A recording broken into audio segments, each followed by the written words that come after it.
मेरी आवाज आ रही है सर? जी बहुत अच्छी आ रही है। जी आ रही है, आपकी आवाज आ रही है, लेकिन थोड़ी सर, कम आती है आपकी भारती जी आवाज। जी जी जी नेटवर्क तो माइक वगैरह सेट कर लेना ठीक से। जी जी जी जी। महाकारुणिक तथागत बुद्ध को श्रद्धा के सुमन अर्पित करता हुआ, सभी महापुरुषों के चरणों में श्रद्धा के सुमन अर्पित करता हुआ और भारत देश में कोटि कोटि बहुजन समाज को न्याय दिलाने वाले परम पूज्य बोधिसत्व बाबा साहब डॉक्टर भीमराव अंबेडकर जी के चरणों में नमन करता हूं और सभी महापुरुषों को, महामानवों को नमन करता हुआ राष्ट्रीय बौद्ध महासभा के तत्वावधान में जूम ऐप पर आज का जो वेबिनार का कार्यक्रम रखा गया है, जिसका विषय है मनुस्मृति क्यों जलाई, इस मौके पर मैं हम सब के मार्गदर्शक, राष्ट्रीय बौद्ध महासभा के राष्ट्रीय अध्यक्ष एवं संस्थापक, परम आदरणीय सम्माननीय हमारे मार्गदर्शक माननीय धर्म प्रकाश भारती जी साहब को नमन करता हूं, मैं प्रणाम करता हूं। राष्ट्रीय बौद्ध महासभा के राष्ट्रीय आचार्य माननीय परम आदरणीय इंजीनियर किशोर बौद्ध साहब को सादर वंदन करता हूं। हमारे राष्ट्रीय कार्यवाहक अध्यक्ष परम आदरणीय माननीय मास्टर बादल बौद्ध साहब, जो राष्ट्रीय बौद्ध महासभा की जितने भी वेबिनार्स होते हैं उनका बहुत ही सफलतापूर्वक होस्टिंग का कार्य करते हैं, उनको भी मेरा सादर नमन वंदन। और आज के इस वेबिनार में जुड़े हुए आज के हमारे मुख्य अतिथि राष्ट्रीय आचार्य माननीय इंजीनियर किशोर बौद्ध साहब, आज के मुख्य अतिथि उपासिका अंजू कुमारी बौद्ध जी, महिला वंग की राष्ट्रीय अध्यक्ष आरबीएम, और विशिष्ट अतिथि के रूप में मैं उपासिका राजेश साक्या जी, राष्ट्रीय अध्यक्ष महिला विंग, माननीय रमेश चंद्र बनगोत्रा जी, प्रदेश सह संयोजक जम्मू कश्मीर, माननीय जगदीश चंद्र बौद्ध जी, प्रदेश संयोजक हरियाणा आरबीएम, माननीय सुरेश दास जी, प्रदेश संयोजक पश्चिम बंगाल, माननीय ऋषिपाल रवि जी, प्रदेश संयोजक उत्तराखंड, माननीय विजय कुमार बौद्ध जी, प्रदेश संयोजक छत्तीसगढ़, माननीय जेपी अम्बेडकर साहब, प्रदेश संयोजक पश्चिमी उत्तर प्रदेश, माननीय दिनेश भाई पटेल जी, प्रदेश संयोजक दादर नगर हवेली, माननीय शिबू तालुकदार जी, प्रदेश संयोजक आसाम, माननीय संघ प्रिय कमलेश बौद्ध जी, प्रदेश संयोजक मध्य प्रदेश, एवं वेबिनार में जुड़े हुए समस्त प्रांतों के सभी संयोजक गण, सह संयोजक गण, राष्ट्रीय कार्यकारिणी के सदस्य गण, जिले के संयोजक गण, अध्यक्ष गण और ब्लॉक लेवल की कमेटियों के सभी पदाधिकारी गण और जुड़े हुए समस्त आरबीएम के साथी सभी को सादर जय भीम, नमो बुद्धाय। मैं आज के कार्यक्रम का विधिवत प्रारंभ करने से पूर्व हम सबके मार्गदर्शक और जो आज के कार्यक्रम की अध्यक्षता कर रहे हैं माननीय इंजीनियर किशोर बौद्ध जी, जो राष्ट्रीय बौद्ध महासभा के राष्ट्रीय आचार्य जी हैं, मैं उनसे आज के वेबिनार की गाइडलाइन हेतु, दिशा निर्देश जारी करने हेतु अनुरोध करता हूं, कृपया आज के वेबिनार की गाइडलाइन जारी करें। नहीं, माननीय भारती साहब से ये चालू करवाइए, जो कि आज वो उपस्थित भी हैं, तो जी जी जी आदरणीय भारती साहब ही जी जी जी जी इसकी भूमिका रखेंगे तो बेहतर रहेगा। जी जी जी जी मैंने आज की वेबिनार की अध्यक्षता को देखते हुए, नहीं वो ठीक है, लेकिन साहब भी है उपस्थित तो हाँ हाँ हाँ क्षमा चाहता हूं मैं हम सबके मार्गदर्शक और राष्ट्रीय अध्यक्ष और संस्थापक परम सम्माननीय हम सबके मार्गदर्शक माननीय धर्म प्रकाश भारती जी, उनसे मैं अनुरोध करता हूं कि वो आज के कार्यक्रम की दिशा निर्देश जारी करें। महाकारुणिक सम्यक संबुद्ध बोधिसत्व परम पूजनीय बाबा साहब डॉक्टर अंबेडकर जी, समस्त संत गुरुओं को नमन करते हुए आज की वेबिनार की अध्यक्षता कर रहे हैं हमारे आदरणीय वेबिनार के अध्यक्ष राष्ट्रीय आचार्य जी आदरणीय इंजीनियर केशव बौद्ध साहब। मुख्य अतिथि हमारी महिला विंग की राष्ट्रीय अध्यक्ष आदरणीय अंजू कुमारी बौद्ध जी, हमारे राष्ट्रीय कार्यकारी अध्यक्ष आदरणीय मास्टर बादल सिंह बौद्ध जी, समस्त राष्ट्रीय कार्यकारिणी प्रदेश संयोजक, सह संयोजक, प्रदेश कार्यकारिणी और आरवीएम के समस्त साथियों को मेरा सादर जभी नमो बुद्धाय। साथियों को कि आज काफी वक्ताओं को अपनी बात रखनी है और मैं आज केवल श्रोता की लिस्ट में हूं, वक्ता की लिस्ट में नहीं हूं। मैं इतना निवेदन करना चाहता हूं, जैसा विषय रखा गया है कि मनुस्मृति क्यों जलाई गई थी। बाबा साहब डॉक्टर अंबेडकर जी के नेतृत्व में उनके सहयोगियों ने 25 दिसंबर 1927 को मनुस्मृति को इसलिए जलाया कि मनुस्मृति के कारण हमारा भारत जैसा सशक्त राष्ट्र, जो समूचे जम्मू द्वीप में था, सोने की चिड़िया कहलाने वाला राष्ट्र था, दूध और दही की नदियां बहती थीं, दुनिया के लोग भारत की भूमि को नमन करते थे, भारत की भूमि से शिक्षा ग्रहण करते थे। इतने अच्छे शक्तिशाली राष्ट्र को अगर 1000 वर्ष तक दूसरों का गुलाम रहना पड़ा, मानवता तार तार हो गई, इंसानियत खत्म हो गई, हैवानियत का युग रहा, उस सबका श्रेय अगर किसी को जाता है तो वो मनुस्मृति को जाता है। इसलिए बाबा साहब डॉक्टर अंबेडकर जी ने इस मनुस्मृति को उनके नेतृत्व में इसको जलाया गया था उनकी गाइडलाइन में।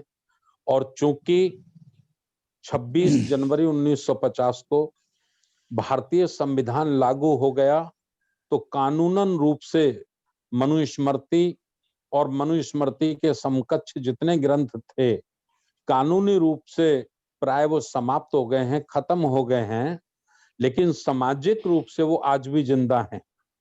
आज भी कुछ लोग मुट्ठी भर लोग आज भी सामाजिक रूप में उनको जिंदा रखे हुए हैं, जिन्हें सामाजिक स्तर से भी खत्म करने की अत्यंत आवश्यकता है। तो ये मैं निवेदन करना चाहता हूं कि राष्ट्रीय बौद्ध महासभा द्वारा जो 3 दिवसीय वेबिनार रखी गई है, तो इसलिए ये रखी गई है, जैसे कल हमारी छोटी बहन रविता बौद्ध जी ने छत्तीसगढ़ से काफी बहुत अच्छा रखा। चूंकि मैं एक प्रोग्राम में गया हुआ था, वहां नेट नहीं मिल रहा था, तो ज्यादा मैं लोगों को नहीं सुन पाया हूं। तो काफी जो दबी हुई बातें हैं जिनके बारे में हमारा देश नहीं जानता है, तो बुद्धिमान वक्ताओं के माध्यम से वो बातें जब निकल कर आती हैं तो देश समझता है, हमारी बहनें समझती हैं। 50% महिलाओं की आबादी है भारत में, जिनको भी आज तक ये नॉलेज नहीं है कि मनुस्मृति के कारण वो समस्त नारी, चाहे वो जिस वर्ण, चाहे जिस धर्म, चाहे जिस जाति से संबंध रखती हों, उनको भी दास, गुलाम, पशुओं जैसा जीवन जीने के लिए विवश होना पड़ा है। तो ये जान सकें लोग, भारत देश ये जान सके, भारत देश का प्रत्येक नागरिक जान सके कि इस काले कानून के कारण ही हम अपने ही मुल्क में हजारों वर्ष तक पशुवत जीवन जीने को विवश हुए हैं। तो यही मैं केवल प्रस्तावना के रूप में आज कहना चाहता हूं। बहुत बहुत धन्यवाद।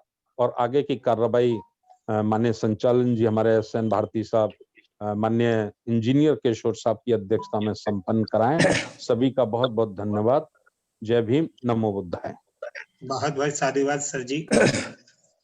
कार्यक्रम को विधिवत प्रारंभ करते हुए मैं सर्वप्रथम आज के वेबिनार के क्रम को प्रारंभ करता हुआ राष्ट्रीय बौद्ध महासभा के मध्य प्रदेश के संयोजक माननीय संघ प्रिय कमलेश बौद्ध जी से अनुरोध करता हूं कि आज के वेबिनार का प्रथम रूप से अपना उद्बोधन रखें।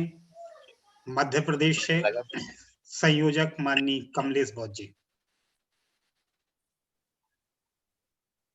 पहले मैं करुणा सागर तथागत बुद्ध और सभी महापुरुषों को नमन करते हुए आज के कार्यक्रम की अध्यक्षता कर रहे माननीय किशोर साहब, माननीय राष्ट्रीय अध्यक्ष जी और संचालन कर रहे भारती साहब एवं सभी प्रदेश के संयोजक, सह संयोजक, जिला अध्यक्ष, संभागीय अध्यक्ष और समस्त जूम मीटिंग में जुड़े हुए साथियों को जय भीम, नमो बुद्धाय। जय भीम, नमो। जय भीम। जैसा कि कल और आज और आने वाले कल यानी कि 27 तारीख को भी हम 3 दिन का कार्यक्रम राष्ट्रीय बौद्ध महासभा के माध्यम से पूरे भारत में मनुस्मृति क्यों जलाई विषय पर चर्चा हो रही है, क्योंकि ये बहुत ही महत्वपूर्ण विषय है। जैसे साहब अभी बता रहे थे कि मनुस्मृति के कारण आज हमारा देश कई टुकड़ों में बटा, देश की दुर्दशा हुई, पिछड़ा, कई विदेशियों का गुलाम हुआ, कई प्रकार की इस देश की परिस्थितियां बदली। ऐसा मनुस्मृति के कारण हुआ। वास्तव में मनुस्मृति ही वह कानून था जिस कानून की बदौलत आज भारत दुनिया में इतने पीछे है, क्योंकि मनुस्मृति इस देश की श्रमण संस्कृति को पूरी तरह से समाप्त करने का कार्य करती है।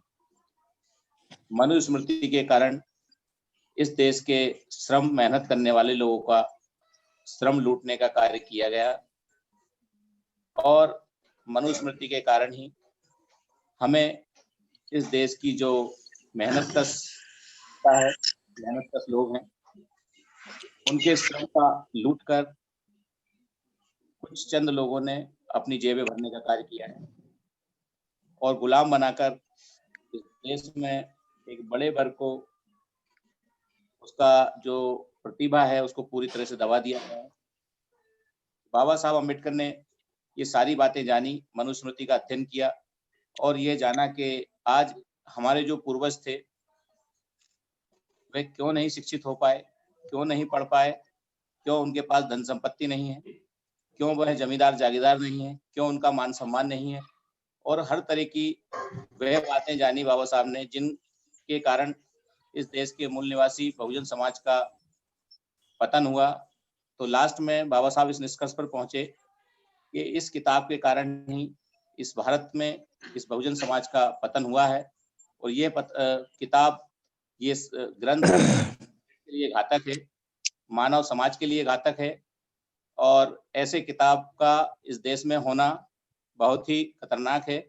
इसका जला देना ही, इसका नष्ट कर देना ही बेहतर होगा। तो बाबा साहब ने खुद समझे और खुद ने समझने के बाद इस देश के ब्राह्मणों को भी समझाने में सफल हुए, क्योंकि बाबा साहब ने खुद अपने हाथों से ना जलाते हुए इस बहुत ही मानवता के लिए गलत किताब को ब्राह्मणों के हाथ से जलवाने का कार्य किया और इसको जलाकर एक संदेश दिया कि इस देश में जाति, वर्ण और भेदभाव को पूरी तरह से नष्ट करने की आवश्यकता है, जिसको बाबा साहब ने 25 दिसंबर 1927 को जलाकर हमें संदेश दिया था। लेकिन साथियों, मनुस्मृति जल गई, मनुस्मृति बाबा साहब ने जला दी और उस मनुस्मृति के विरोध में, उस मनुस्मृति के कानून के तोड़ के रूप में बाबा साहब ने हमें संविधान दिया और संविधान में सभी को समानता का अधिकार दिया, चाहे महिला हो, पुरुष हो या किसी जाति धर्म का व्यक्ति हो, सभी को समानता का अधिकार दिया है। लेकिन हम आज बाबा साहब की बात करते हैं, मनुस्मृति की बात करते हैं, कई धर्म ग्रंथों की बात करते हैं, लेकिन जो मनुस्मृति के द्वारा एक मानसिकता तैयार की गई थी एक भेदभाव तैयार किया गया था, जाति पाति तैयार की गई थी, उससे आज भी हम मुक्त नहीं हो पाए। आज भी हम कहीं ना कहीं मनुस्मृति के शिकार हैं, कहीं ना कहीं हम मनुस्मृति आज हमारे दिमाग में बसी हुई है। आज हम बहुजन समाज की बात करते हैं, मूल निवासी समाज की बात करते हैं, बुद्धिज्म की बात करते हैं, इसके बाद भी हम जाति पाति से मुक्त नहीं हुए हैं। उस वर्णवादी व्यवस्था को आज भी हम अपने दिमाग में बसा कर बैठे हुए हैं। लेकिन मनुस्मृति जल गई, लेकिन हमारे दिमाग में आज भी उसका धुआं उठता दिखाई देता है। आज सारे संगठनों के लोग सामाजिक बातें करते हैं, धर्म की बातें करते हैं, बाबा साहब के मिशन की बातें करते हैं, लेकिन मिशन के बाद कहीं वो वास्तविकता के रूप में कहीं दिखाई नहीं देता। कहीं जातिगत भेदभाव, कहीं खान पान का भेदभाव, कहीं धार्मिक भेदभाव, ये सारे भेदभाव आज भी वैसे ही बरकरार हैं जैसे मनुस्मृति के जमाने में हुआ करते थे। फिर परिवर्तन इतना आया है कि बाबा साहब ने शिक्षा का अधिकार देकर हमें शिक्षित कर दिया, तो हमने शिक्षा में भी किताबों का ज्ञान लेकर सिर्फ रोजगार पाने का माध्यम बना लिया है, बुद्धि के विकास तक हम नहीं जा रहे हैं। तो हमें शिक्षा मनुस्मृति जलने के बाद अगर मिली है तो हमें शिक्षा का उद्देश्य जो है पूरी तरह से बुद्धि का विकास होना चाहिए, लेकिन हम बुद्धि का विकास न करते हुए हम केवल उसके रोजगार पाने का माध्यम बनाकर शिक्षा के पीछे दौड़ लगा रहे हैं। तो साथियों, बाबा साहब ने जो कुर्बानी और त्याग किया था, इतने बड़े बड़े कदम उठाए थे, कहीं ना कहीं हम उसके खिलाफ, उसके विरोध में आज भी कार्य कर रहे हैं। तो हमें सच्चे अम्बेडकरवादी, सच्चे मिशन के साथी बनकर इस कार्य को करना है। तो हमें अपने दिमाग से जो मनुस्मृति की जो आज धुआं बचा हुआ है, जो गंध बची हुई है, उसको पूरी तरह से निकालना होगा। और आज हमें जिस समता मूलक समाज की स्थापना के लिए बाबा साहब ने हमें संविधान दिया है, जिस समता मूलक समाज की स्थापना बाबा साहब चाहते थे, उसके लिए हमें काम करना पड़ेगा। हमें इसके लिए खुद आगे आना होगा। जब तक हम आगे नहीं आएंगे तब तक मनुस्मृति इस देश में लागू रहेगी। चाहे मनुस्मृति जल गई हो, चाहे इस देश में संविधान लागू हो गया हो, लेकिन हर गांव, हर गली, हर मोहल्ले में आज भी जाति पाति, धर्म और वर्ण व्यवस्था लागू है। तो मनुस्मृति का जल जाना सिंबॉलिक है, वास्तविक हमारे दिमागों में बची हुई उसको जलाने की आवश्यकता है। और वो सही ज्ञान, सही मार्गदर्शन, त्याग, बलिदान से ही हमें मिल सकती है। जब तक हमारा समाज अपना झूठा स्वाभिमान, जाति का प्रेम, नाम का प्रेम, उपनाम का प्रेम जब तक अपने साथ लगाए रखेगा, तब तक शायद मनुस्मृति हमारे दिमाग में जिंदा रहेगी, हमारे देश में जिंदा रहेगी। तो अभी हमें अपने दिमाग से निकालकर मनुस्मृति को खत्म करने की आवश्यकता है। और मनुस्मृति जब तक पूरी तरह से नहीं जल जाती, हमारे दिमाग से नहीं निकल जाती, देश से खत्म नहीं हो जाती, तब तक ना ही इस देश में महिलाओं को सम्मान मिलेगा, ना ही जिनको आज हम बहुजन समाज, दलित, पिछड़े या SC ST OBC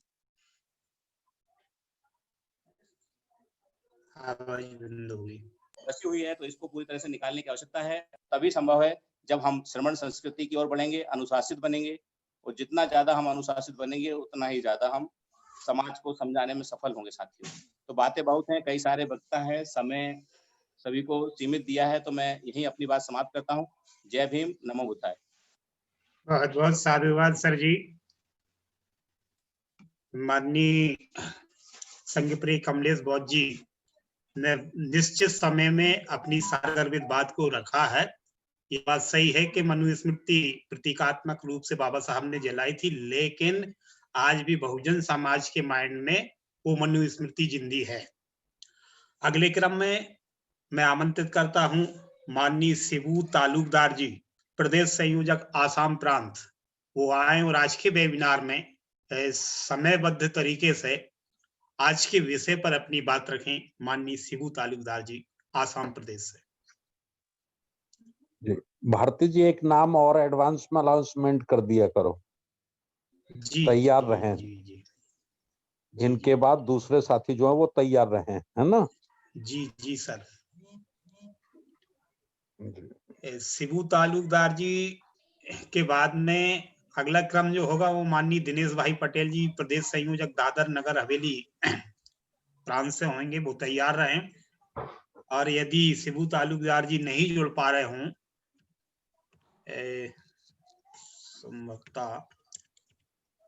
मुझे शायद वो नहीं दिख रहा है, तो मैं आमंत्रित कर रहा हूं माननीय दिनेश भाई पटेल जी, प्रदेश संयोजक दादर नगर हवेली, आए और आज के वेबिनार में अपने वक्तव्य रखें।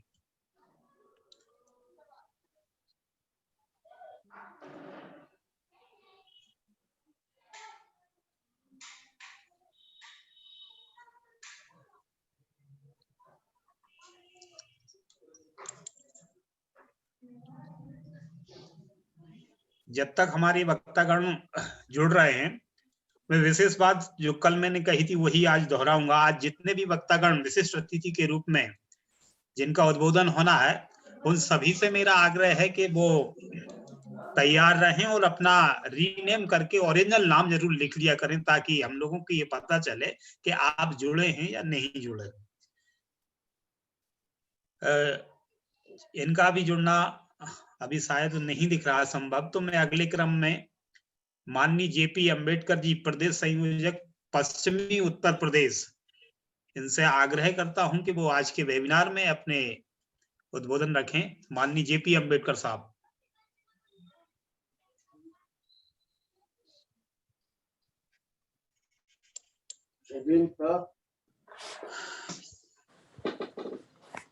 नमो बुद्धाय। जय भीम सभी साथियों को। जय भीम।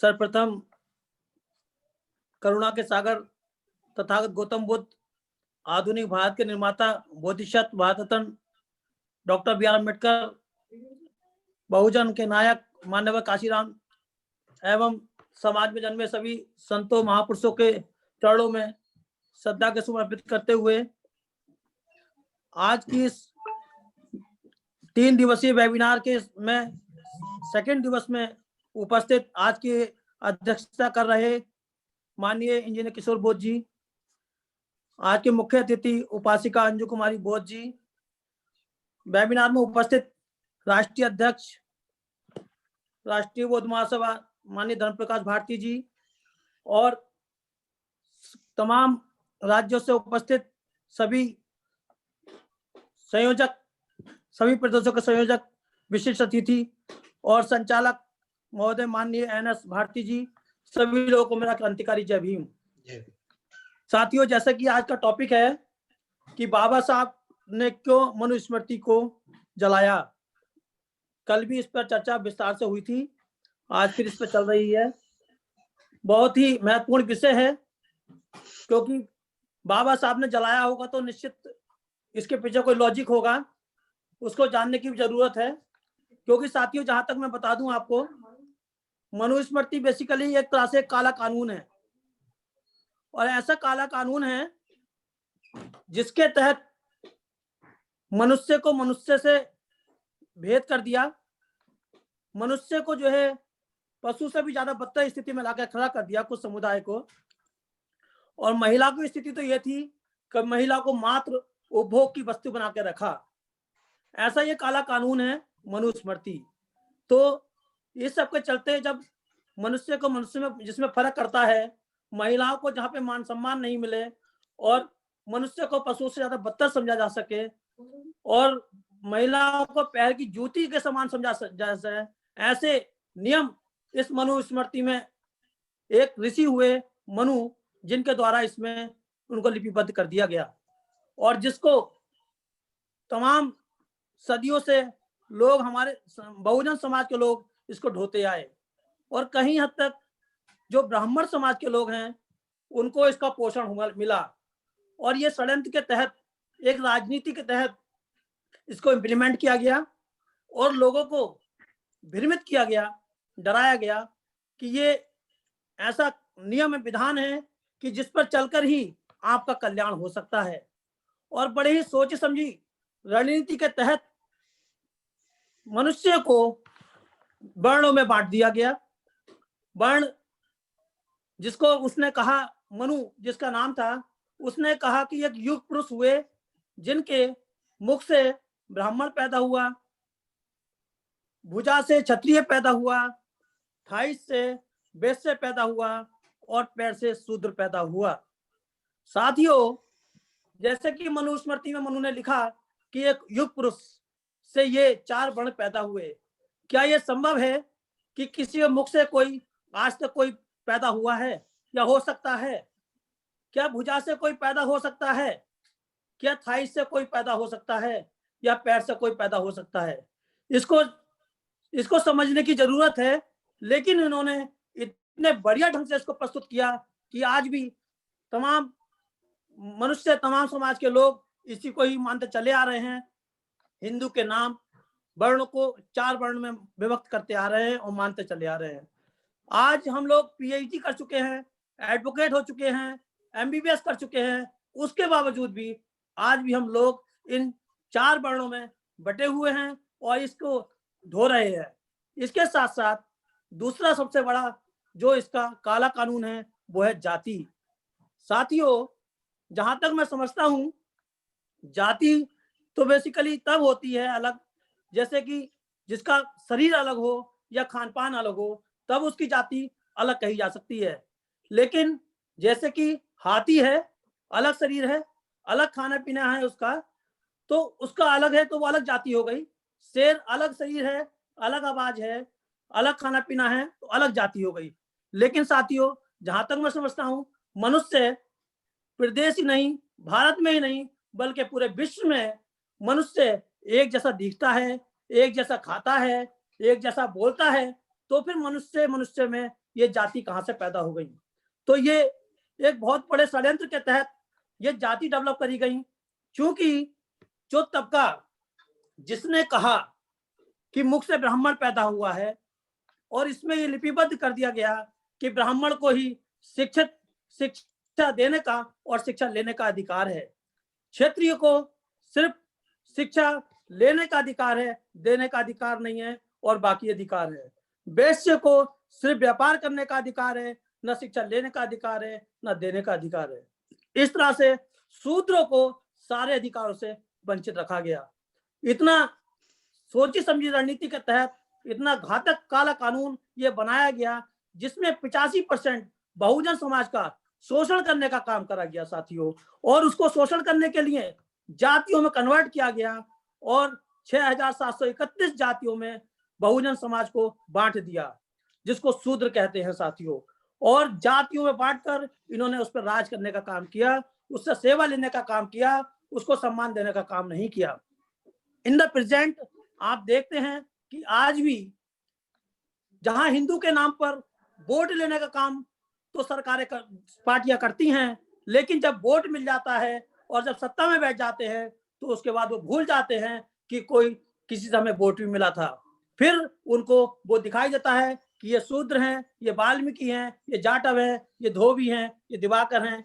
तो ये स्थिति है, इसको समझना होगा कि ये इनका पुराना षड्यंत्र है। ये नहीं चाहते, ये जातियों को बढ़ाना चाहते हैं, ये जातियों में बांटे रखना चाहते हैं, और इसलिए तमाम संगठनों के द्वारा ये षड्यंत्र किया जा रहा है कि आज भी जातियों को जिंदा रखा जाए, जिसकी बदौलत आज भी आपने देखा होगा तमाम गाड़ियों पर लिखते हैं, गर्व से बोलो हम चमार हैं, गर्व से बोलो वाल्मीकि हैं, गर्व से बोलो ब्राह्मण।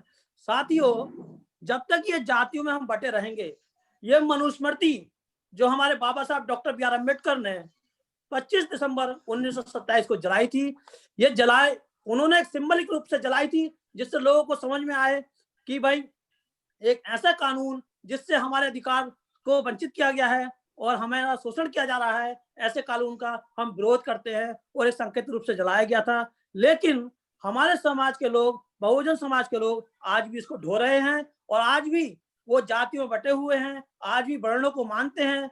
मैं कहता हूं, एक महापुरुष जिसने मनुष्य को मनुष्य के बराबर लाकर बैठा दिया, जिसने जानवर से बदतर स्थिति जिंदगी जीने वाले मनुष्य को एक सम्मान दे दिया, आज कुर्सी पर बैठाने का अधिकार दे दिया, नौकरी में आने का अधिकार दे दिया, शिक्षा ग्रहण करने का अधिकार दे दिया, वो पुरुष जिसका विश्व में सर्वश्रेष्ठ, उसका चाहे एडवोकेट के रूप में ले लीजिए, चाहे विद्वान के रूप में ले लीजिए, किसी भी रूप में ले लीजिए, वो सर्वश्रेष्ठ विद्वान ने यदि कहा है कि ये सब काला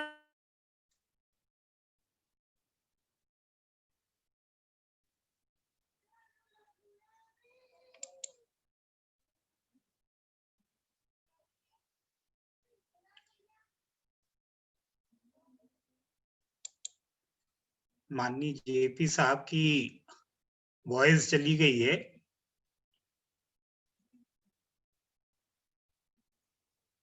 हेलो,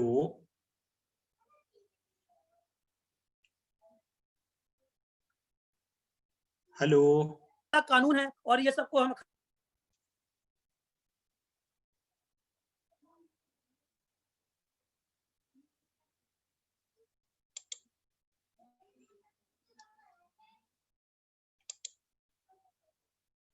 हेलो।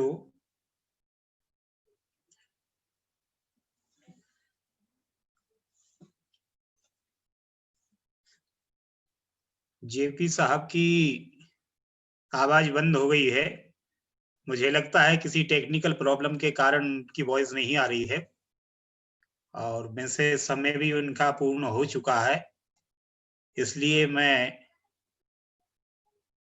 अगले वक्ताओं के नाम जिनको अपना उद्बोधन रखना है, माननीय विजय कुमार बौद्ध जी जो छत्तीसगढ़ प्रांत से बिलोंग रखते हैं, तैयार रहेंगे। माननीय ऋषिपाल रवि जी प्रदेश संयोजक उत्तराखंड, ये तैयार रहेंगे। और जेपी साहब की आवाज अभी तक नहीं आई है। ऐसी स्थिति में मैं आमंत्रित कर रहा हूं छत्तीसगढ़ प्रांत के संयोजक माननीय विजय कुमार बौद्ध जी आए और आज के विषय बाबा साहब अम्बेडकर ने मनुस्मृति क्यों जलाई पर अपने विचार व्यक्त करें। माननीय विजय कुमार बौद्ध जी, छत्तीसगढ़।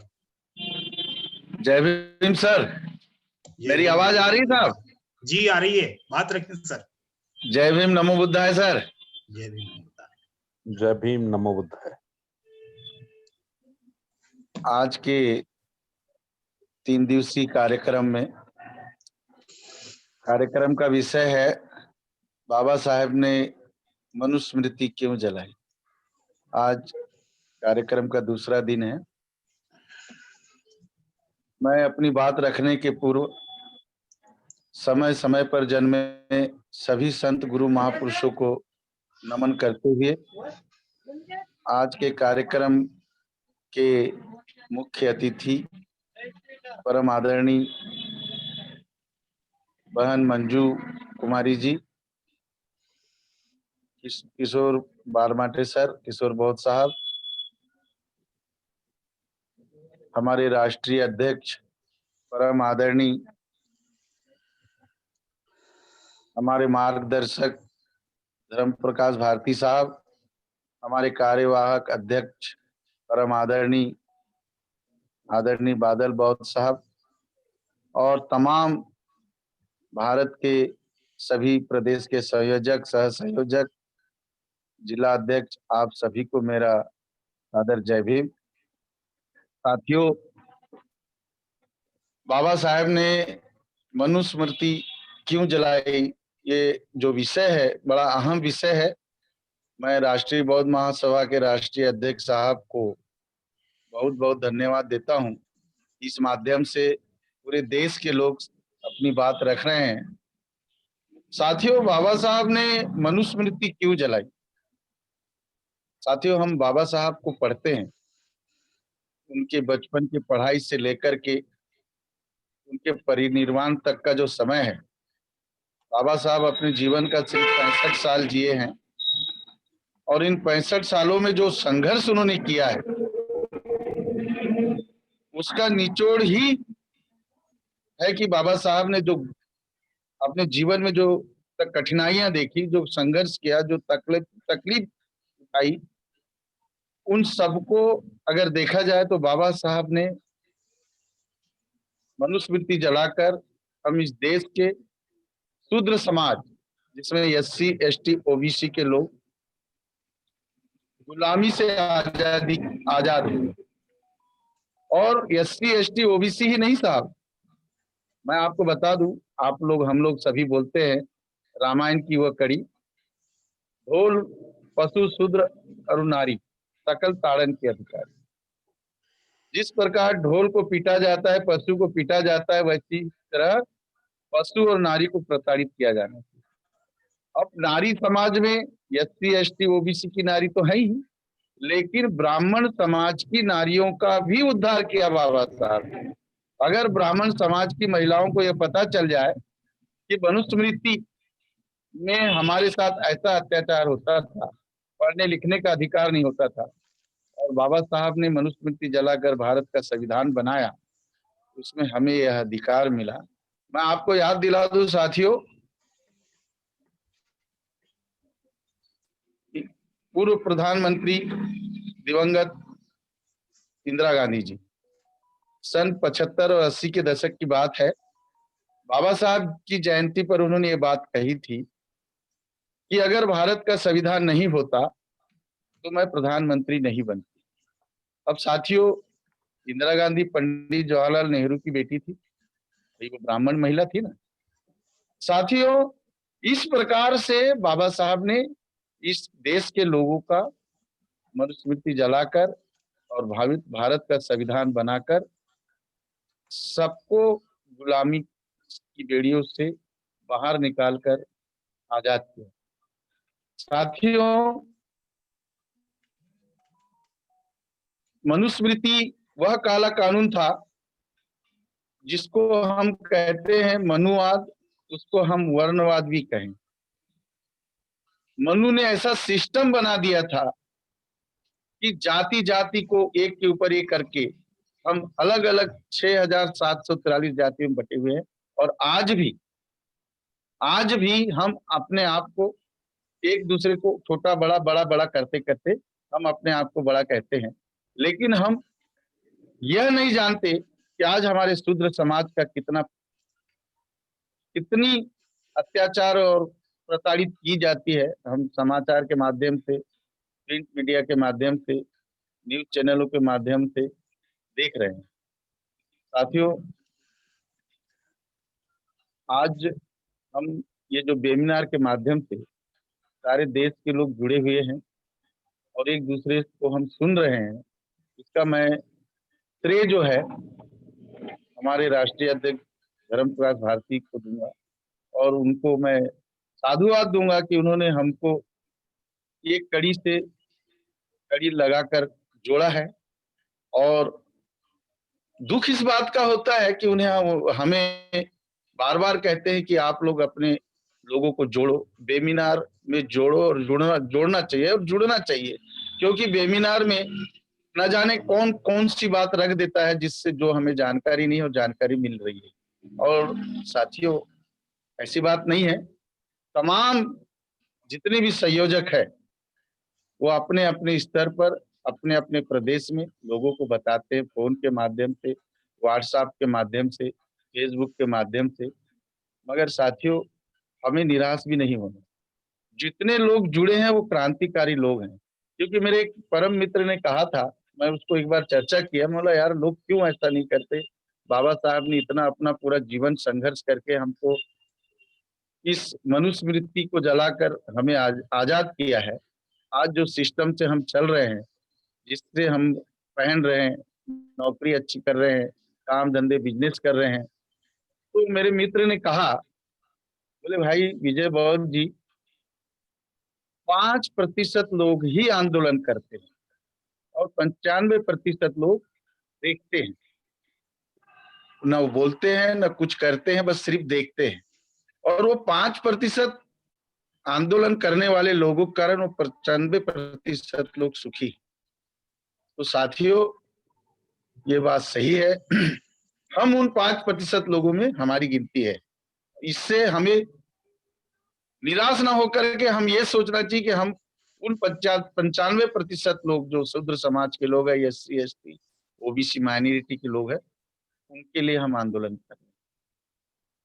तो मित्रों, मैं यही कहूंगा कि हम राष्ट्रीय बौद्ध महासभा के माध्यम से, हमारे राष्ट्रीय अध्यक्ष जी का सपना है कि हमें 100 करोड़ लोगों तक जाना है।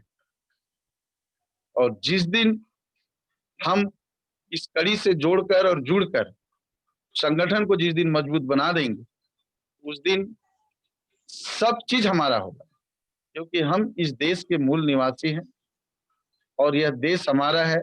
हमारे पुरखे इस देश के राजा थे। साजिशों की तरह साजिश करके आर्य अनार्यों की सारी बहुत लंबी कहानी है, मगर आप सब जानते हैं।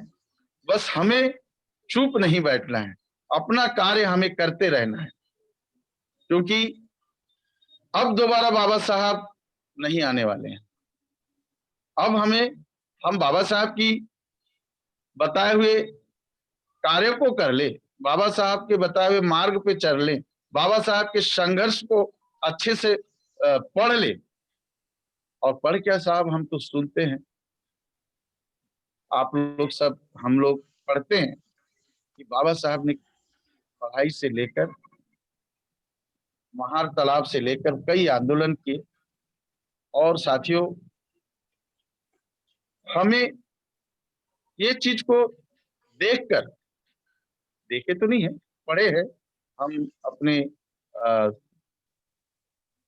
सीनियर लोगों से सुने हैं, केडर के माध्यम से, मीटिंग के माध्यम से। साथियों, मैं अपनी बात अंत में यही कहूंगा कि राष्ट्रीय बौद्ध महासभा के माध्यम से पूरे देश को आज 3 दिन का जो वेबिनार हमारा चल रहा है, उसमें हम कल आखिरी दिन है, और भी ज्यादा से ज्यादा लोगों को जोड़ें, प्रयास करें, परंतु हमें निराश नहीं होना है, हमें संघर्ष करते रहना है। अब बाबा साहब अकेले थे और अकेले बाबा साहब ने इस देश को संविधान दिया और इस देश के करोड़ों करोड़ों लोगों को उस गुलामी से, उन बेड़ियों से मनुस्मृति जलाकर आजाद किया। साथियों, हम तो आजाद लोग हैं, और जब हम आजाद हैं तो हम आजादी से कार्य करें, निराश नहीं होना है, संघर्ष करते रहना है और बाबा साहब पे बताए हुए मार्ग पर चलना है।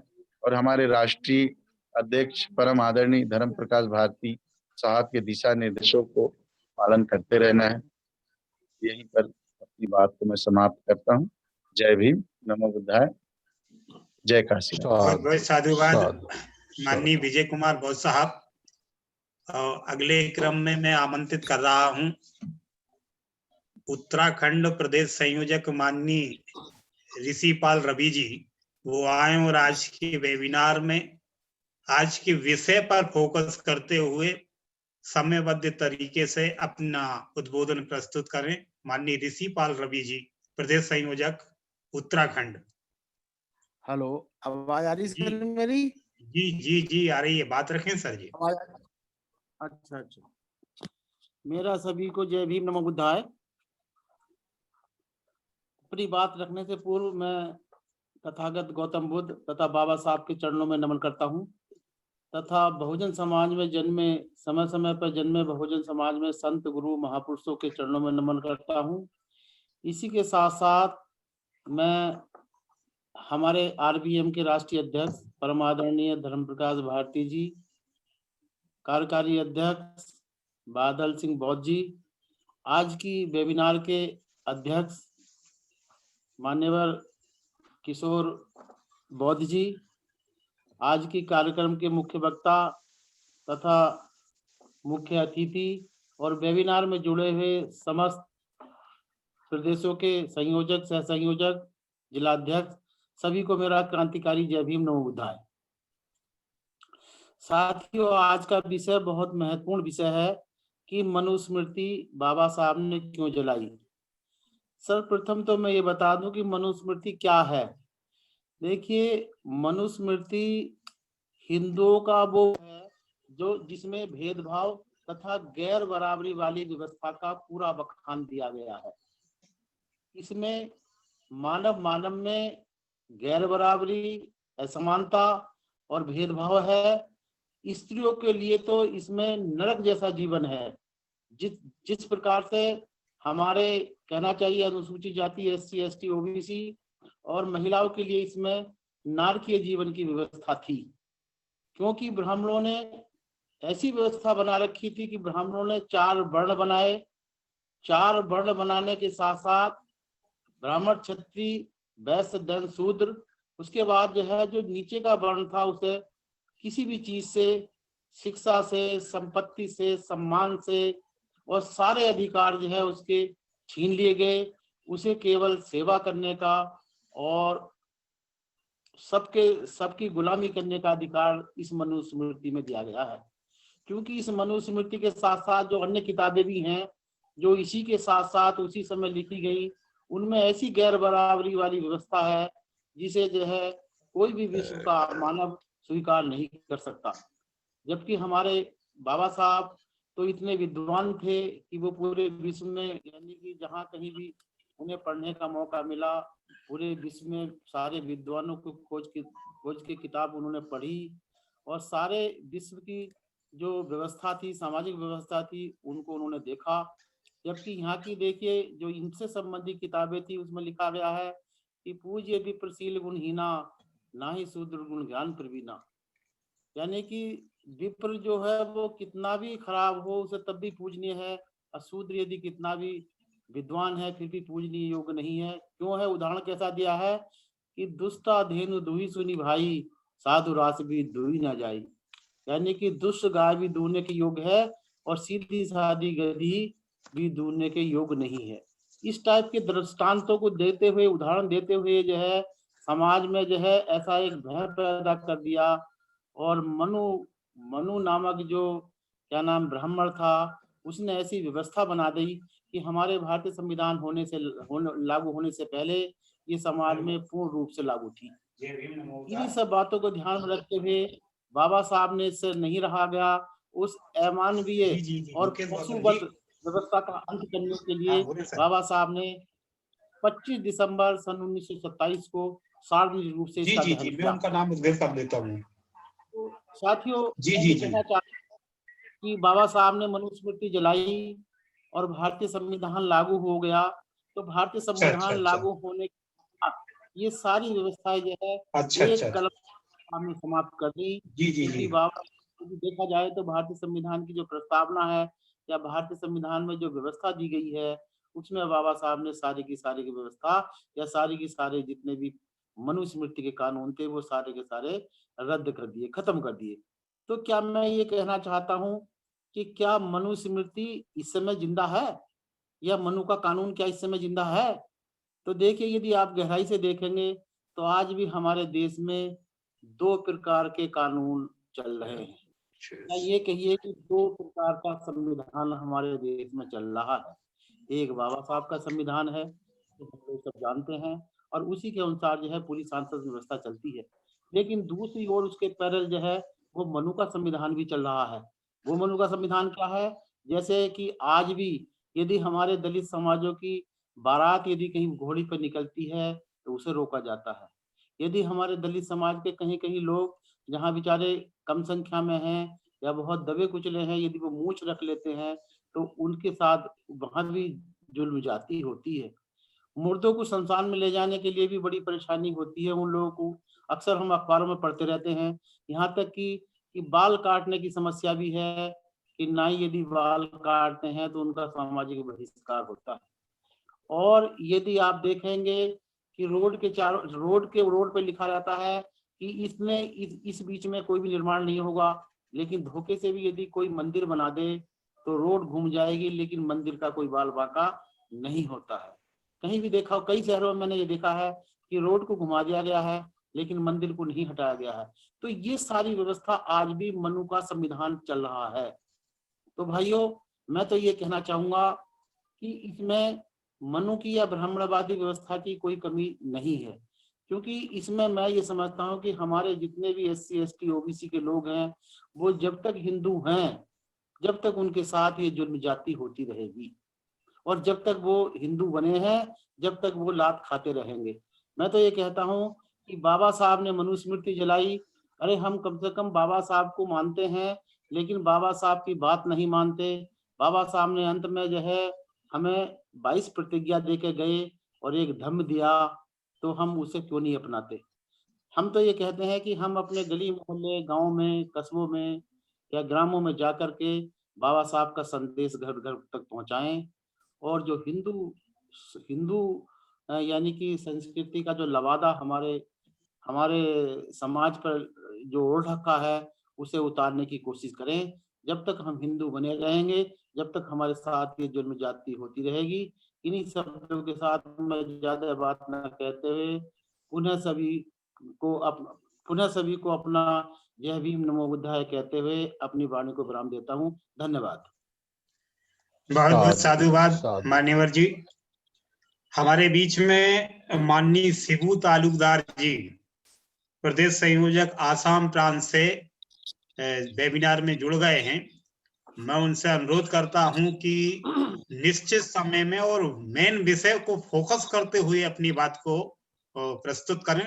माननीय शिबू तालुकदार जी, आसाम प्रांत से। जी सर, रखें बात। जय भीम। जय भीम। जय भीम, नमो बुद्धाय। जी सर, बात रखें। जय भीम, नमो बुद्धाय। जय भीम, नमो बुद्धाय। आज के विषय जो है, विषय का चलाने वाले जो अध्यक्ष है उनको मैं हार्दिक स्वागत करता हूं।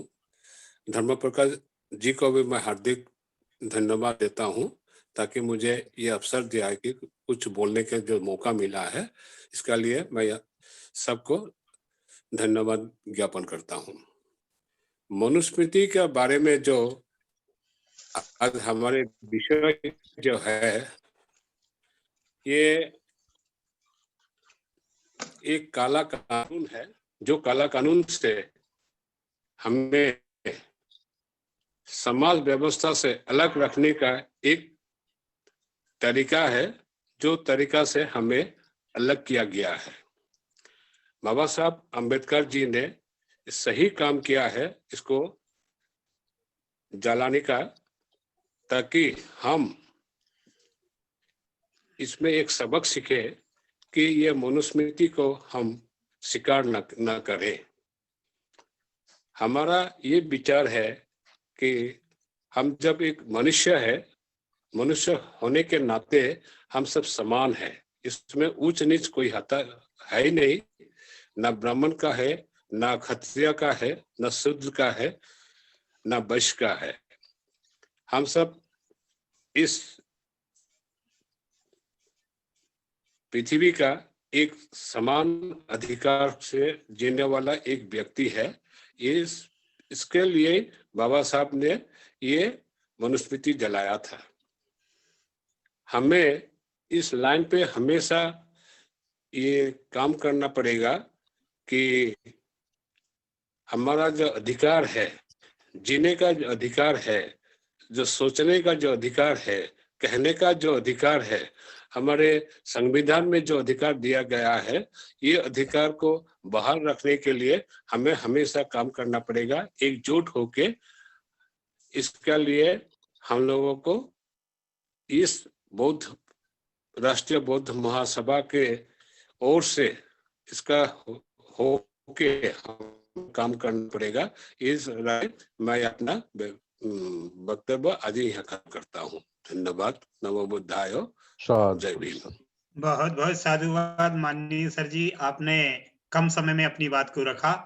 अगले वक्ता के रूप में मैं आमंत्रित कर रहा हूँ माननीय सुरेश दास जी, प्रदेश संयोजक पश्चिम बंगाल। वो आए और विषय पर अपनी बात रखें और समयबद्ध तरीके से रखें। और इसके बाद अगले वक्ता के रूप में माननीय जगदीश चंद्र बौद्ध जी, प्रदेश संयोजक हरियाणा, तैयार रहेंगे। बस फिलहाल सुरेश दास जी अपनी बात रखें।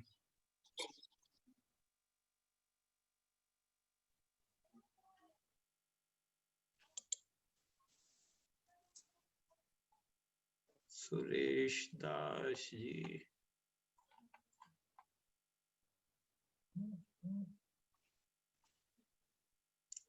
सुरेश दास जी यदि जुड़े हों तो कृपया अपने माइक को अनम्यूट करके अपनी बात प्रारंभ करें।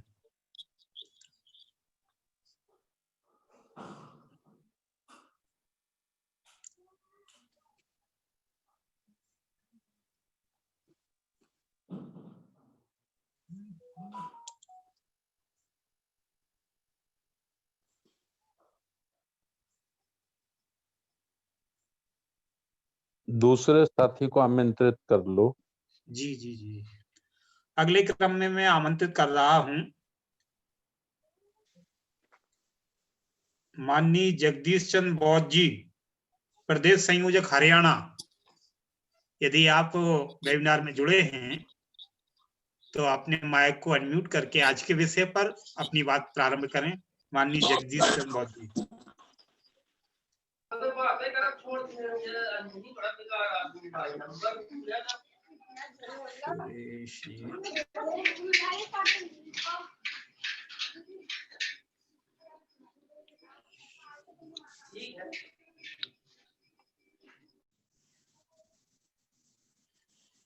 जगदीश चंद्र बौद्ध जी शायद नहीं जुड़े हैं। अगले वक्ता के रूप में मैं आमंत्रित कर रहा हूं माननीय इंजीनियर रमेश चंद्र बनगोत्रा जी। जगदीश चंद्र बौद्ध जी जुड़े हैं, लेकिन वो अपना माइक म्यूट नहीं कर रहे हैं। जुड़े हैं, जुड़े हैं।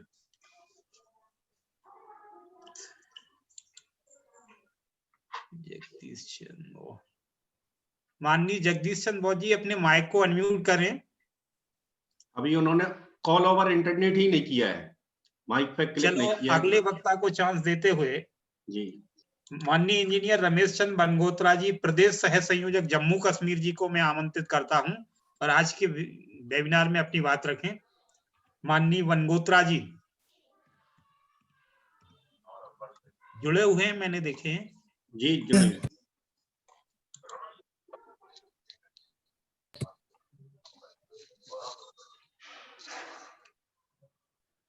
माइक को अनम्यूट कर लें सर, माइक को अनम्यूट करें। बनगोत्रा जी माइक अनम्यूट कर लें।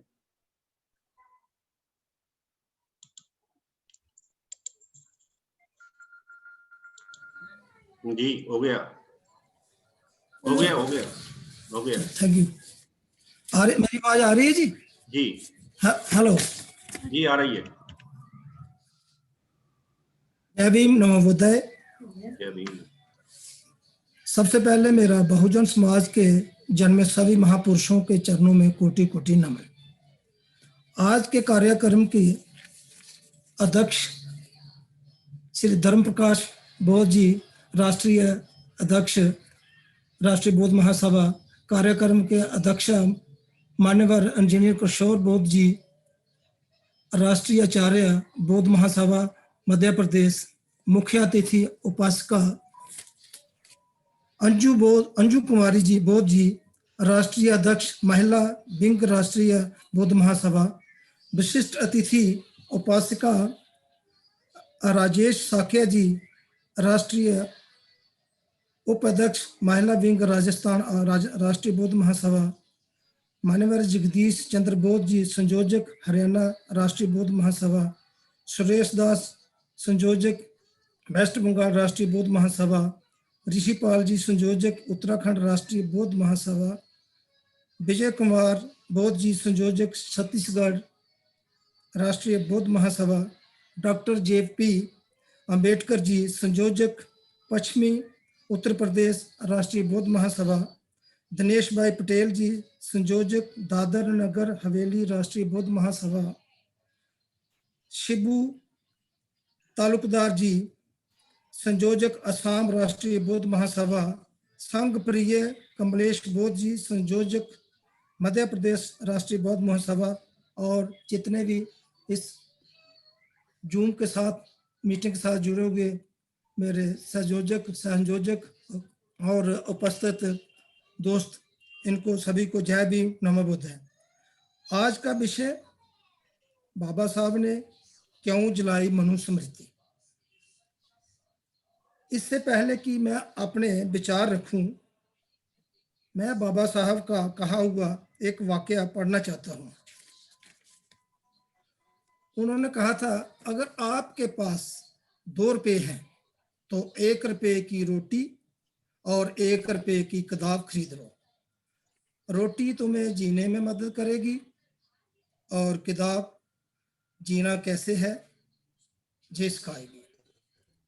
जब हम संगठित हुए तो सारी दुनिया पे छा गए, जब हम बिखरे तो ठोकरों पे आ गए। कुछ बात है कि हस्ती मिटती नहीं हमारी, सदियों रहा है दुश्मन दौरे जहां हमारा। तो साथियों, इससे पहले कि हम मनुस्मृति क्यों जलाई गई को जानने, मनुस्मृति का मकसद जान लेते हैं। मनुस्मृति संविधान, काला कानून। आपकी आवाज, मेरी आवाज आ रही है सर? आवाज आ रही है? हेलो हेलो हेलो, आपकी आवाज आ रही है, ठीक आ रही है, बोलिए। हाँ जी हाँ जी। तो इससे पहले कि हम मनुस्मृति क्यों जलाई गई को जाने, मनुस्मृति का मकसद जान लेते हैं। मनुस्मृति संविधान, काला कानून इसलिए लिखा गया था कि हम जो मूल निवासी बौद्ध जिनको राक्षस, असुर या दलित कहते थे, वो फिर दोबारा संगठित होकर सर न उठा पाए। उनको सदा के लिए गुलाम बनाकर रखा जाए। जे वो उस ऋषि ने जो मनुस्मृति लिखी थी ऋषि मनु ने, तो वो इन मूल निवासियों के ऊपर लिखी गई थी। इस काले कानून में इतना जहर भरा हुआ है कि जिसके चलते इस देश में कभी राष्ट्रीय एकीकरण का पौधा कभी भी पुष्पित और पल्लवित नहीं हो सकता। मनुस्मृति को लिखने का आर्यों का असली मकसद जातिवाद का निर्माण और स्त्री को निंदनीय तथा नीच बताना है। लेकिन साथियों, मैं पूछता हूं कि क्या वाकई मनुस्मृति मर चुकी है? पर मैं कहता हूं नहीं, ऐसा नहीं है। आज भी विश्वविद्यालयों में मनुस्मृति पाठ्य पुस्तक के रूप में पढ़ाई जाती है। जयपुर हाई कोर्ट के परिसर में आज भी मनु की मूर्ति भारत के संविधान को चटाते खड़ी है। ये एक बहुत ही बड़ा तब्बे मजाक है हमारे साथ। यूं तो आज नए कानून बन गए हैं, परंतु दुख की बात है कि आज भी वास्तव में हम मनुस्मृति से ही संचालित हो रहे हैं। ना जाने हम कब इस कवर से बाहर निकलेंगे। प्रश्न है कि डॉक्टर बाबा साहब अंबेडकर ने आखिर ये काला कानून क्यों जलाया?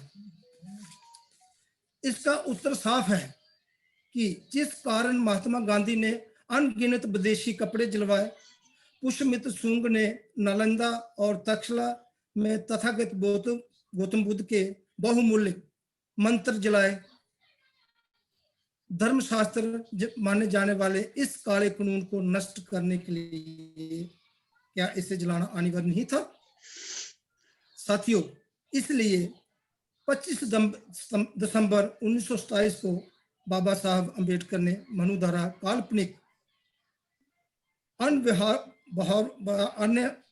अव्यवहारिक और शोषण पर आधारित तैयार किया गया इस मनुस्मृति का दहन किया था, क्योंकि मनुस्मृति के अनुसार दलित अछूत को मानवीय आधार पर उन्हें जीने का अधिकार नहीं है। साथियों, देश को आजाद हुए 73 वर्ष हो गए हैं, 73 ईयर, और बाबा साहब द्वारा निर्मित संविधान से देश को चलाया जा रहा है। इसमें सभी लोगों को समानता, स्वतंत्रता, धर्मनिरपेक्षता के आधार पर जीने का अधिकार है। लेकिन आज भी देश के हिंदू कट्टरपंथी द्वारा संविधान की अनदेखी हो रही है। साथियों, मेरा आपसे इस राष्ट्रीय बौद्ध महासभा द्वारा आधारित जूम मीटिंग द्वारा अनुरोध है कि हम सब इस मिशन को जी जान से आगे बढ़ाएं।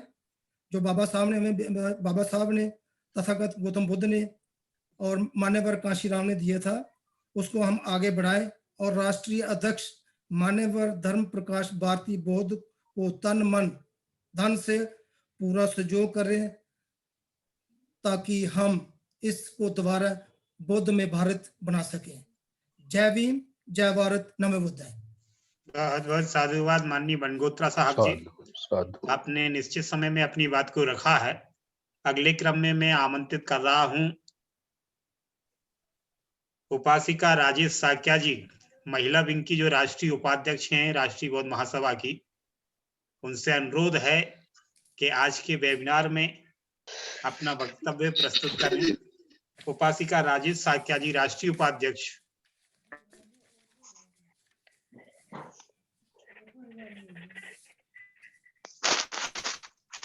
राष्ट्रीय बौद्ध महासभा के समस्त पदाधिकारियों, धर्म प्रकाश भारती जी, अंजू कुमारी बौद्ध जी, भारतवर्ष के विभिन्न प्रांतों से जुड़े सभी उपासक उपासिकाओं को मेरा सादर नमो बुद्धाय, जय भीम।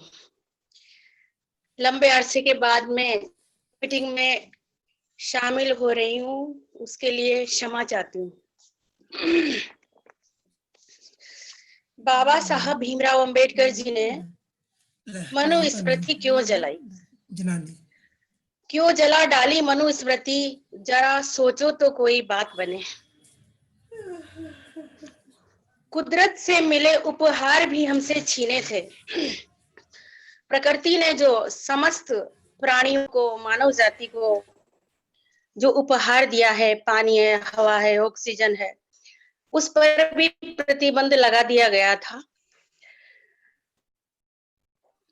इस तरह का विधान मनुस्मृति के अंदर मनु महाराज ने लिखा।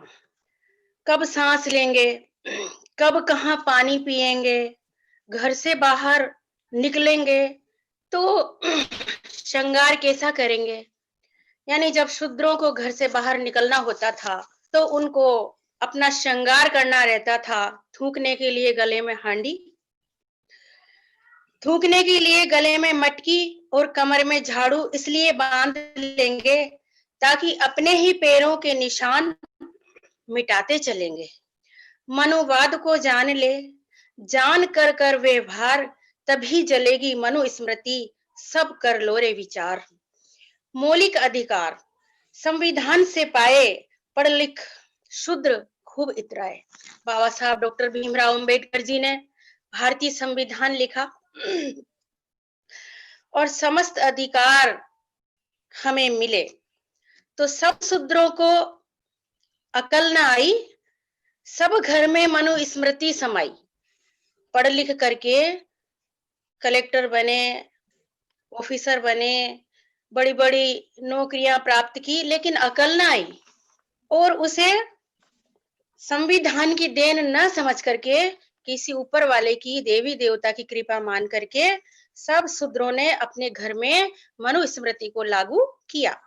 बिन फेरे हम तेरे नहीं होंगे, बिन फेरे हम तेरे नहीं होंगे, इसलिए मनु विधान से बहू घर में आई।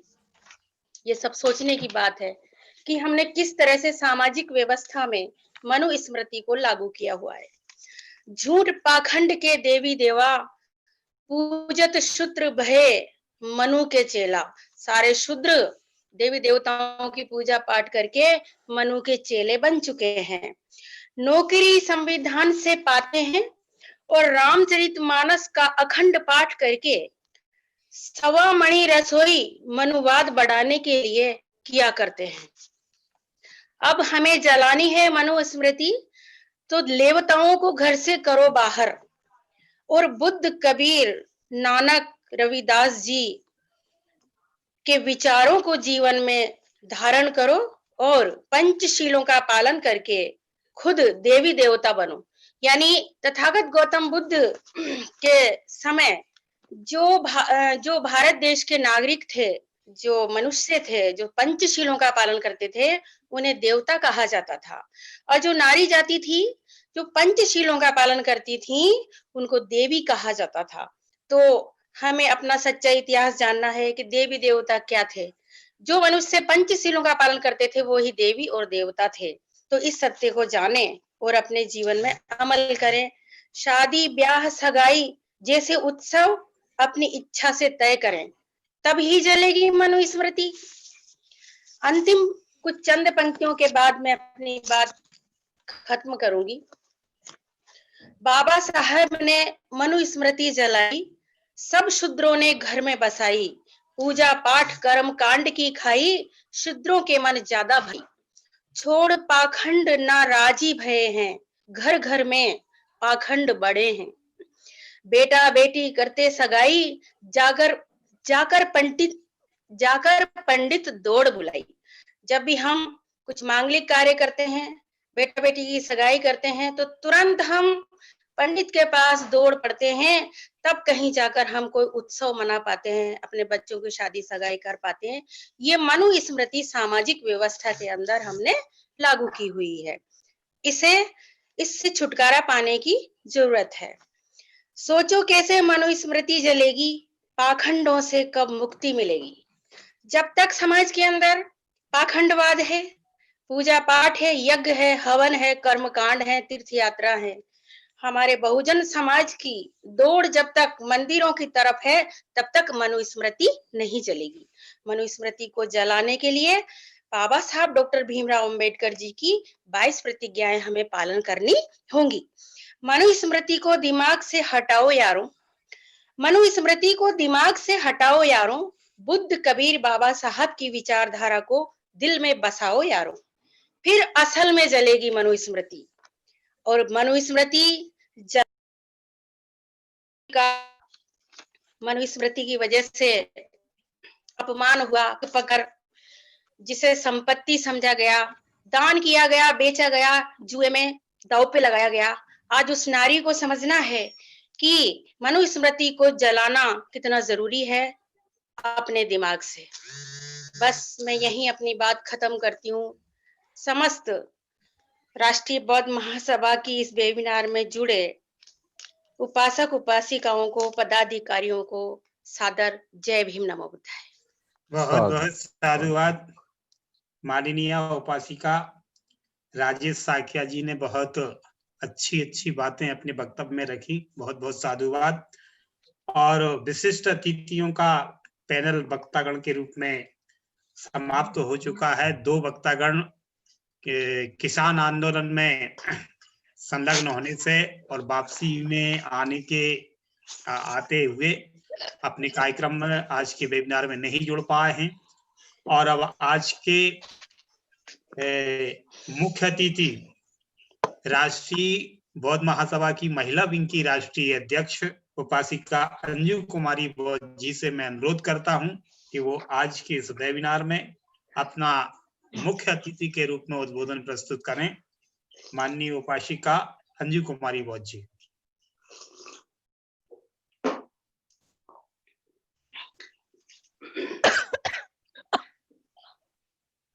हेलो हेलो जी जी, आपकी आवाज आ रही है, बात रखें जी।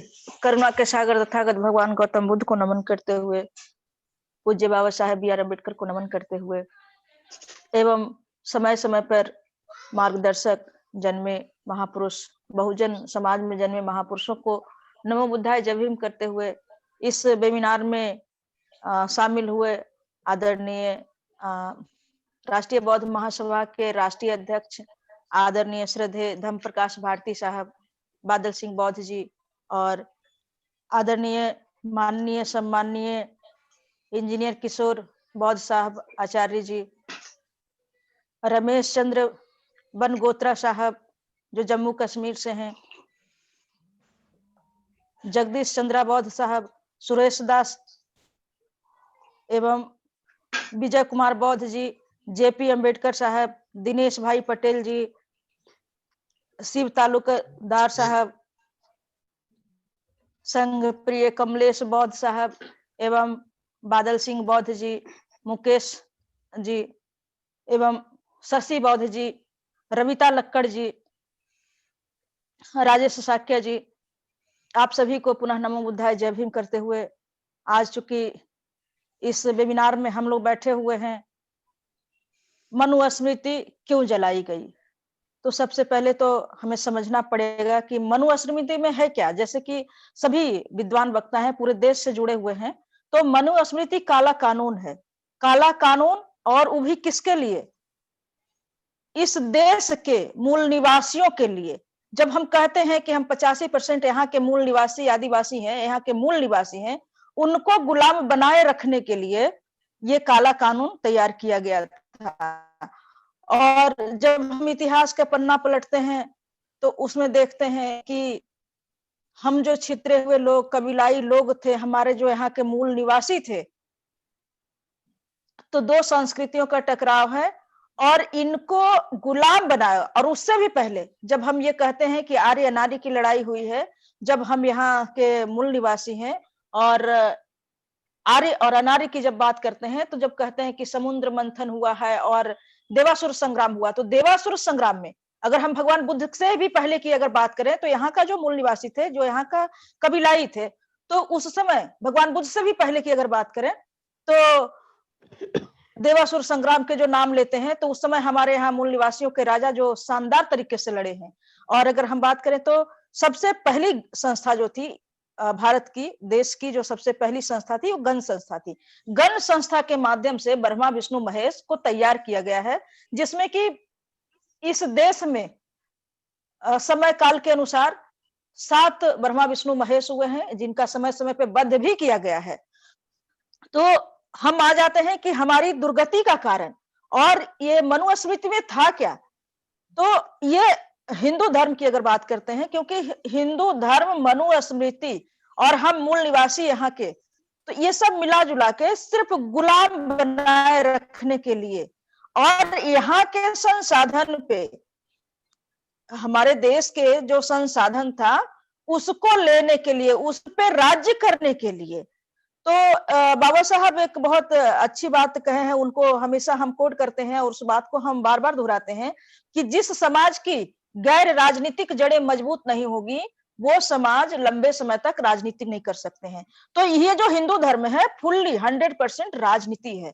तो अगर जिस समाज की गैर राजनीतिक जड़ें, तो गैर राजनीतिक जड़ें जो है सामाजिक जड़ें पे अगर हम आ जाते हैं, तो सामाजिक जड़ें जो है जब तक हमारा सुदृढ़ नहीं होगा तब तक हम जो है गुलाम बने रहेंगे। और ये जो है सामाजिक, तो सामाजिक गुलाम बनाए रखने के लिए सामाजिक को जो रणनीति तैयार की गई है, जो मनुस्मृति के द्वारा की गई थी और मनुस्मृति के द्वारा ही गुलाम बनाई गई थी। तो ये जो हमारा मूल निवासी और हम जो कहते हैं कि हम यहाँ के सोने की चिड़िया, इस देश सोने की चिड़िया रही थी, तो ये सब वो सामाजिक के माध्यम से उसका अंतिम कड़ी जो है छुआछूत आ जाती है। समाज का जो वो निर्माण किया कि किस तरह से यहाँ के मूल निवासियों का किस तरह से गुलाम बनाया जाए और किस तरह से उस पर शोषण किया जाएगा। तो शोषण की अगर बात करें हम महिलाएं, तो हम इसी देश की बात करते हैं कि महिलाओं को कपड़े पहनने का, स्तन ढकने का अधिकार नहीं था। तो इस तरह की शोषण हुआ है। शोषण कर महिलाओं पे विश्वास नहीं किया जाता है, क्योंकि महिलाएं दुश्मन की महिलाएं थी, अपहरण की हुई महिलाएं थी। तो बहू बेटी बन जाने के बाद भी उन पे विश्वास नहीं किया जा सकता है। तो ये सब जितने नियम कानून थे, सभी कानून जो बनाए गए हैं, काला कानून, वो हमारे मूल निवासी और हम यहाँ का बहुजन है, बहुजनों पे गुलाम बनाए रखने के लिए, और जितने इस देश के जो सत्ता है, सत्ता को अपने कब्जे में करने के लिए, और तरह तरह के, और उसके बाद देवी देवताओं को भी बनाया गया। मनुस्मृति के अनुसार देव देवताओं को भी बनाया गया, और उसके अनुसार पाप पुण्य के उस पे परे जा करके हमारे समाज को जिस तरह से गुमराह किया गया है, एकदम जैसे कहां से सोचा जाए, कहां से शुरू किया जाए।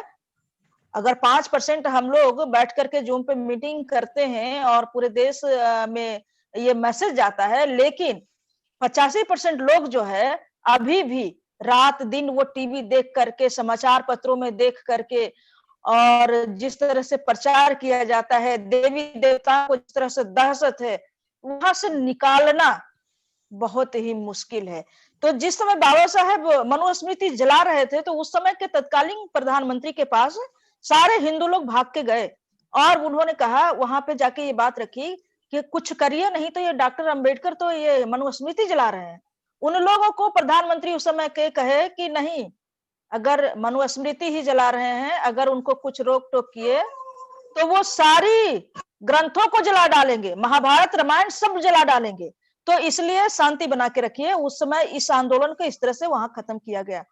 तो रही बात हमारे समाज की, तो हम अपने समाज को किस तरह से निकालें, क्योंकि हमारे आचार्य किशोर बौद्ध साहब हैं, हम लोग उनको बहुत धैर्य से सुनते हैं, और हम चाहेंगे कि हम अपना ज्यादा समय वक्त न लेते हुए, मैं इन्हीं चंद शब्दों के साथ आप सभी को नमो बुद्धाय जय भीम करते हुए मैं चाहूंगी कि किशोर साहब बौद्ध आचार्य जी को ही हम सुने। नमो बुद्धाय जय भीम। साधु साधु, बहुत बहुत साधुवाद। माननीय मुख्य अतिथि महोदया, आपने निश्चित समय में अपनी सारगर्भित बात को रखा, और आप सभी से मैं अनुरोध करता हूं कि जिनका इंतजार था काफी देर से, हम सबके मार्गदर्शक, प्रशिक्षक, राष्ट्रीय बौद्ध महासभा के राष्ट्रीय आचार्य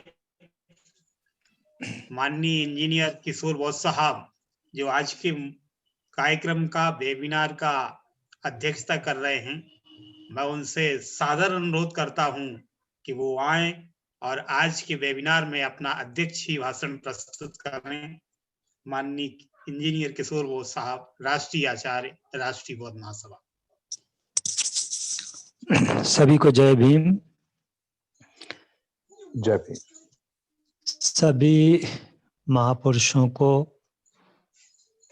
महामानवों को, संतों को, गुरुओं को मैं अपने श्रद्धा सुमन अर्पित करता हूँ, वंदन करता हूँ, नमन करता हूँ।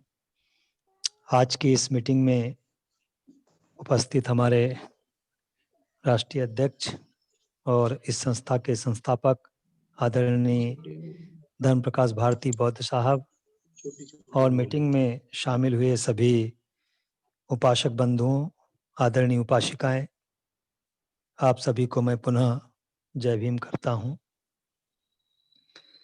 ये विषय जो रखा गया है ये 3 दिन के लिए रखा गया है। कल भी इस पर काफ़ी चर्चा हुई, आज भी काफ़ी चर्चा हुई है और कल भी इसी विषय पर चर्चाएं चलेगी।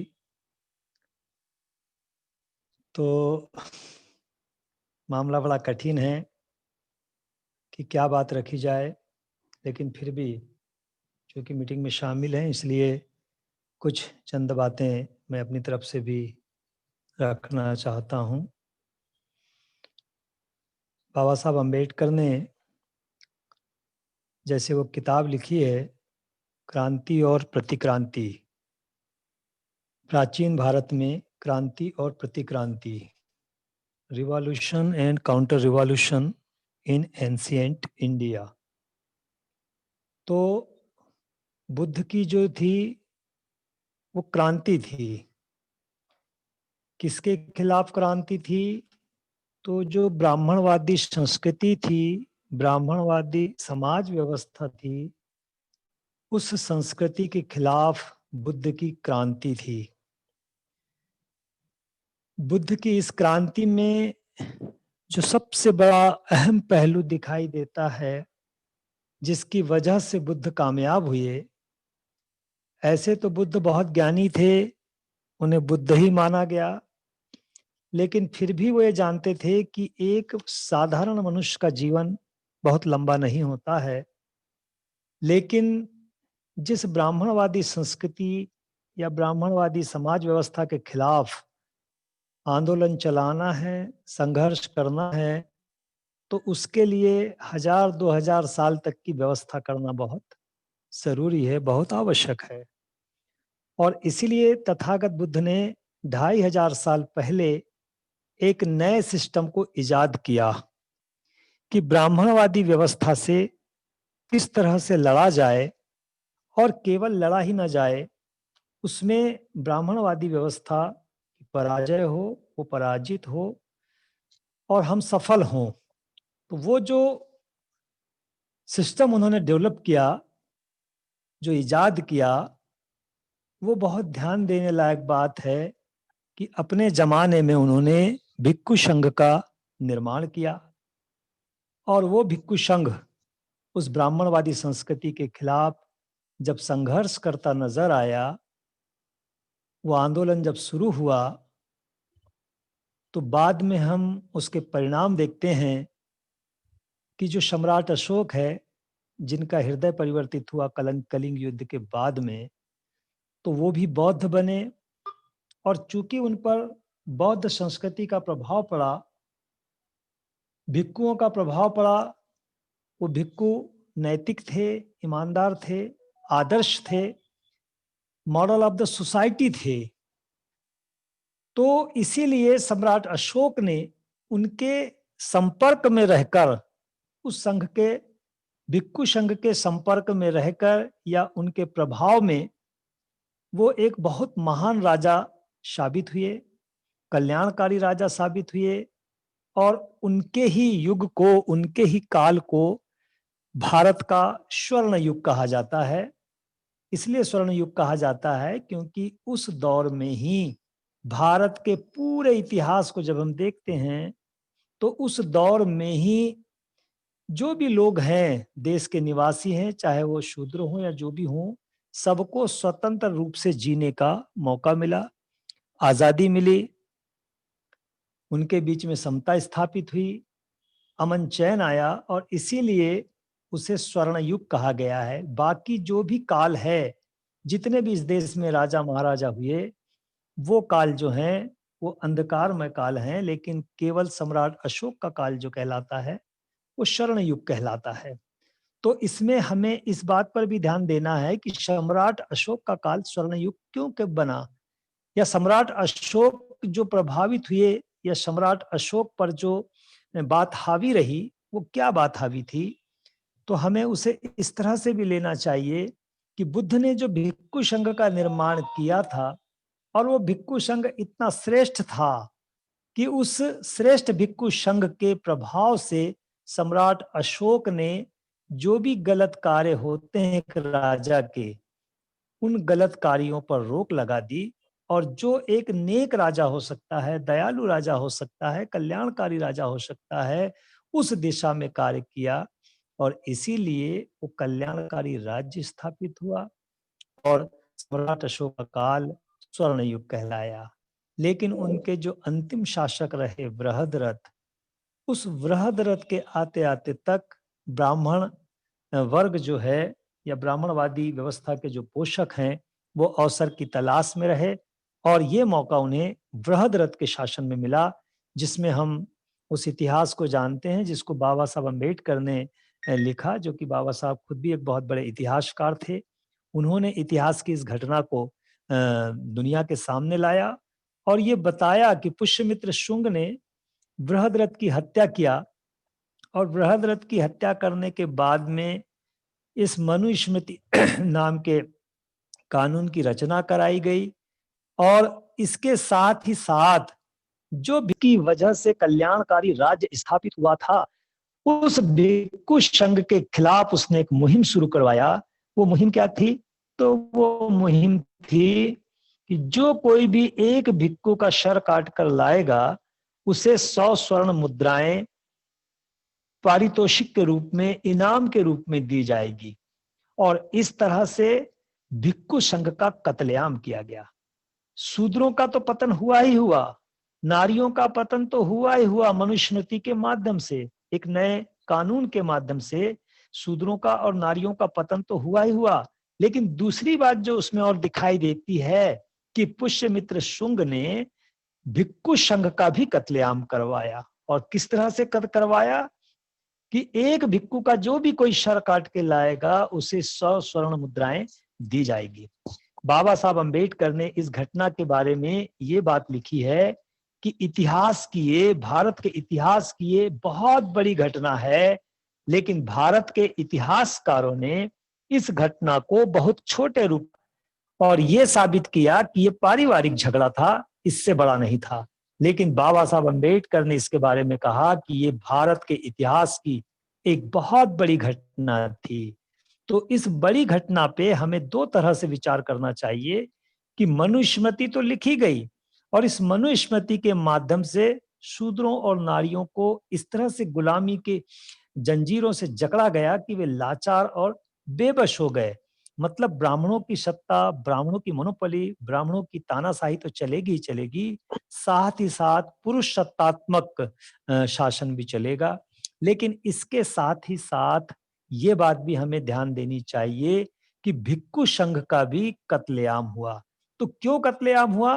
क्योंकि वो जो भिक्खु संघ था, उसके पीछे समाज चलने के लिए बाध्य हुआ, उसके पीछे जो शासक है, जो राजा है, वो उसका अनुसरण करने के लिए बाध्य हुआ। तो जो अपने पीछे एक राजा को चलने के लिए बाध्य करे, अनुसरण करने के लिए बाध्य करे, समाज को या जनता को अपने पीछे चलने के लिए बाध्य करे, या इस तरह से, तो इसीलिए पुष्यमित्र शुंग ने जो मनु के माध्यम से या सुमति भार्गव के माध्यम से मनुस्मृति की रचना की।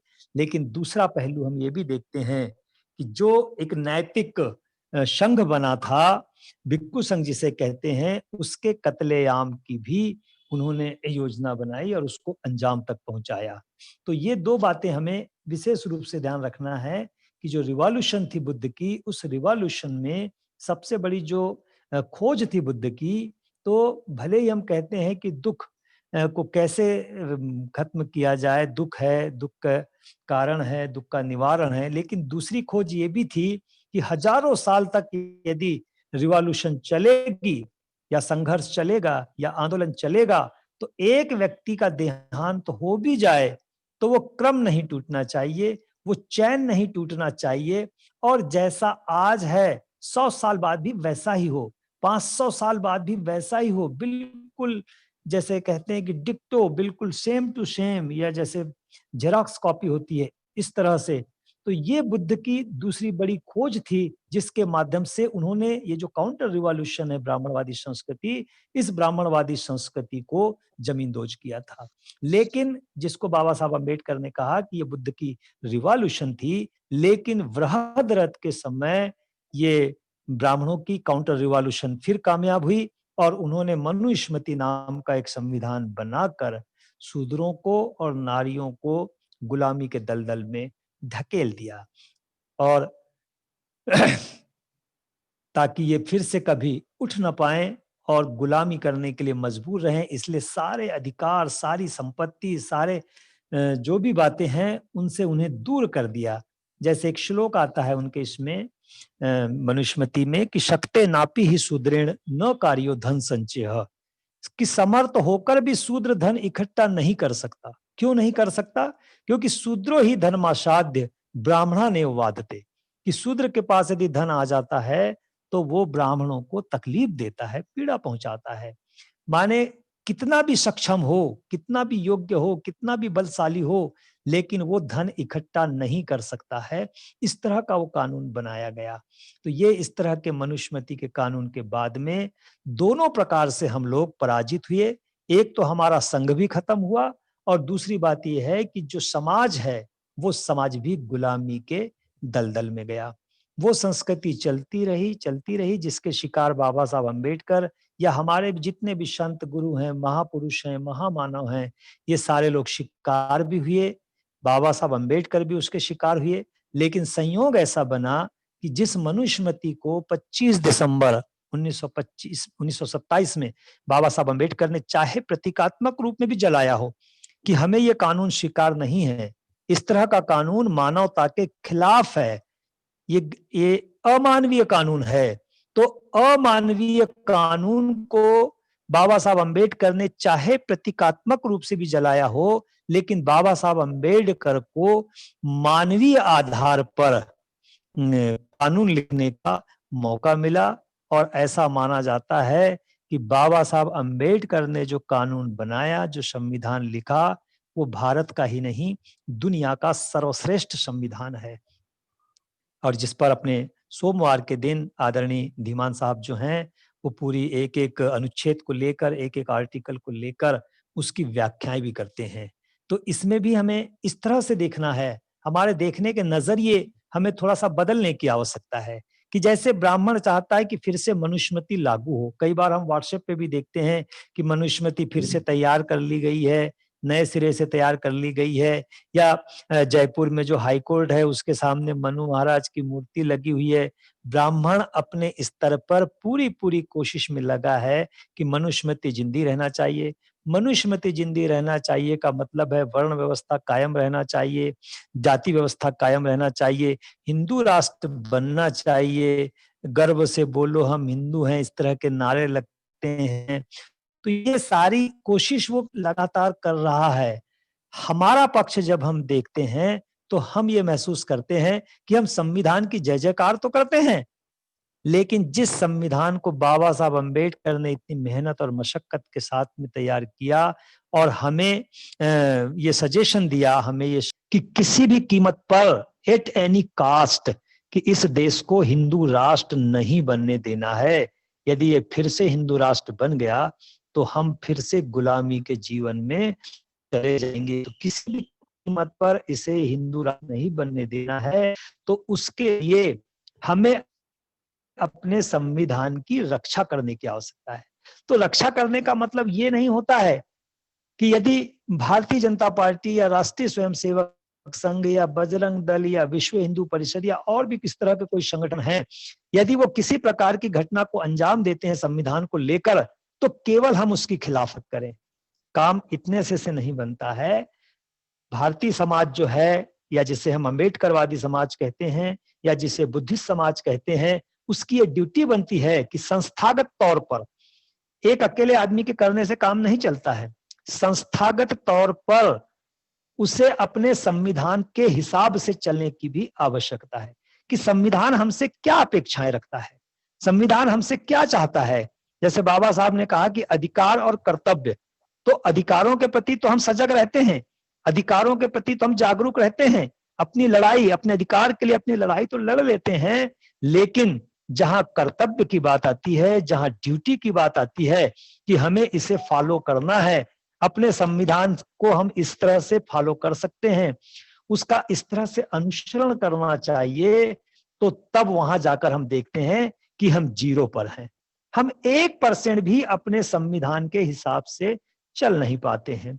तो ये भी पहलू जो है, इस पहलू पर भी संस्थागत तौर पर कोई भी संस्था जब बनती है तो उस संस्था को इस तरह का ध्यान भी रखना चाहिए कि उसके जो माननीय सदस्य होते हैं या उसके जो माननीय पदाधिकारी होते हैं, उनकी ये ड्यूटी बनती है कि वो अपने संविधान का अनुसरण करें, वे अपने संविधान का अक्षरशः पालन करें। तभी जाके, जैसे एक मुसलमान है, अपने कुरान को किस तरह से वो पूजता है, किस तरह से मानता है कि यदि 5 बार की नमाज उसे पढ़ना है तो 5 बार नमाज पढ़ता है, शुक्रवार की यदि कंपलसरी है तो वो शुक्रवार को कंपलसरी नमाज पढ़ता है, उसे हज जीवन में 1 बार हज की यात्रा करना है तो वो जरूर हज की यात्रा करता है।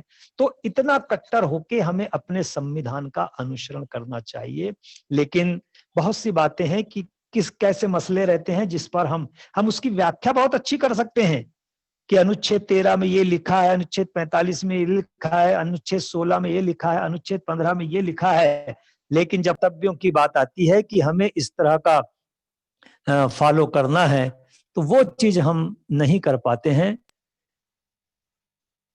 तो ये करना बड़ा जरूरी है। रही बात संगठन की, तो जो संगठन हमारा बना है राष्ट्रीय बौद्ध महासभा, ये एक धम्म राज्य की स्थापना के लिए बना है। बहुत महान उद्देश्य को लेकर आदरणीय धर्म प्रकाश भारती जी ने इस संगठन का निर्माण किया है।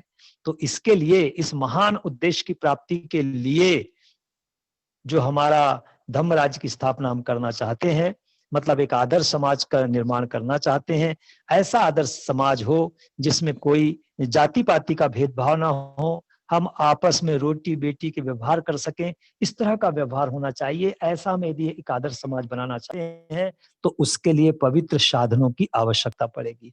पवित्र साधनों में सबसे बड़ा जो साधन है, सबसे जो इम्पोर्टेंट साधन है, वो पवित्र साधन है पवित्र प्रचारक। कि ऐसे प्रचारक चाहिए जो पवित्र हों, नेक हों, ईमानदार हों, ताकि उनके परिवार के लोग, उनके पड़ोस के लोग, उनके समाज के लोग या अन्य जातियों के लोग भी उनका आदर कर सकें। यदि ऐसा नहीं हुआ, जैसे बाबा साहब ने बुद्ध और उनके धम्म में लिखा है कि श्रेष्ठ और योग्य, तो हमें श्रेष्ठ लोग चाहिए। जब तक हम श्रेष्ठ लोगों का निर्माण नहीं करेंगे, तब तक हमारी संस्था जो है श्रेष्ठता के स्तर तक नहीं जा पाएगी। इसीलिए जो भी आज माननीय सदस्य या जो भी पदाधिकारी राष्ट्रीय बौद्ध महासभा में जुड़े हैं या जो पदों पर बैठे हैं, उन्हें अपनी श्रेष्ठता कायम करना ही पड़ेगा। केवल व्याख्या करने से काम नहीं चलेगा। जो भी लोग इस संस्था से जुड़े हैं, राष्ट्रीय बौद्ध महासभा से जितने भी लोग जुड़े हैं और जो अपने आप को जिम्मेदार समझते हैं, तो उनकी ये जिम्मेदारी बनती है कि वो पहले वो क्या थे उसको नजरअंदाज करके उसको भूल जाएं और ये कोशिश करें कि अब हमें श्रेष्ठ बनना है। तो श्रेष्ठ बनने की जो प्रक्रिया है वो अपने परिवार से शुरू होती है कि मैं अपने परिवार में श्रेष्ठ बनूं, ताकि मेरे परिवार के जो भी सदस्य हैं वो ये समझें कि अब ये बहुत बदल गए हैं, अब ये एक बड़ा नेक जीवन जी रहे हैं, बड़ा एक आदर्श जीवन जी रहे हैं। पड़ोसियों के साथ में आपके संबंध ऐसे हों ताकि उनको कहीं पर भी आपकी गलती निकालने का मौका ना मिले। समाज में आपका जीवन ऐसा हो, समाज में आपका आचार विचार ऐसा हो, आपका व्यवहार ऐसा हो कि समाज के लोग आपकी तारीफ करें। दूसरी जातियों के बीच में भी, दूसरे धर्म के लोगों के बीच में भी आपका व्यवहार, आपके आचरण, आपकी बोली भाषा इस तरह से हो कि वो दूसरे भी लोग जो हैं वो आपका सत्कार करें, आपकी प्रशंसा करें। जब तक हम इस तरह का अपने आप में बदलाव नहीं लाएंगे, इस तरह के पहलुओं पर विचार नहीं करेंगे और केवल अपने, यानी जैसे कहते हैं ना कि अपने घेरे के अंदर या अपने दड़बे के अंदर ही अपनी जय जयकार करेंगे, अपनी श्रेष्ठता बघारते रहेंगे, तो इससे कार्य नहीं चलने वाला है। तो ऐसा जब हम करना शुरू करेंगे, लोगों का आकर्षण हमारी ओर बढ़ेगा। अन्यथा आज देश में हमारी बाबा साहब के नाम को लेकर या हमारे जो भी लोग हैं उनकी संस्थाओं को जब हम देखते हैं तो केवल बुजुर्ग लोग ही संस्थाओं में काम करते दिखते हैं। युवाओं और बुजुर्गों के बीच में बहुत बड़ी खाई दिखाई देती है।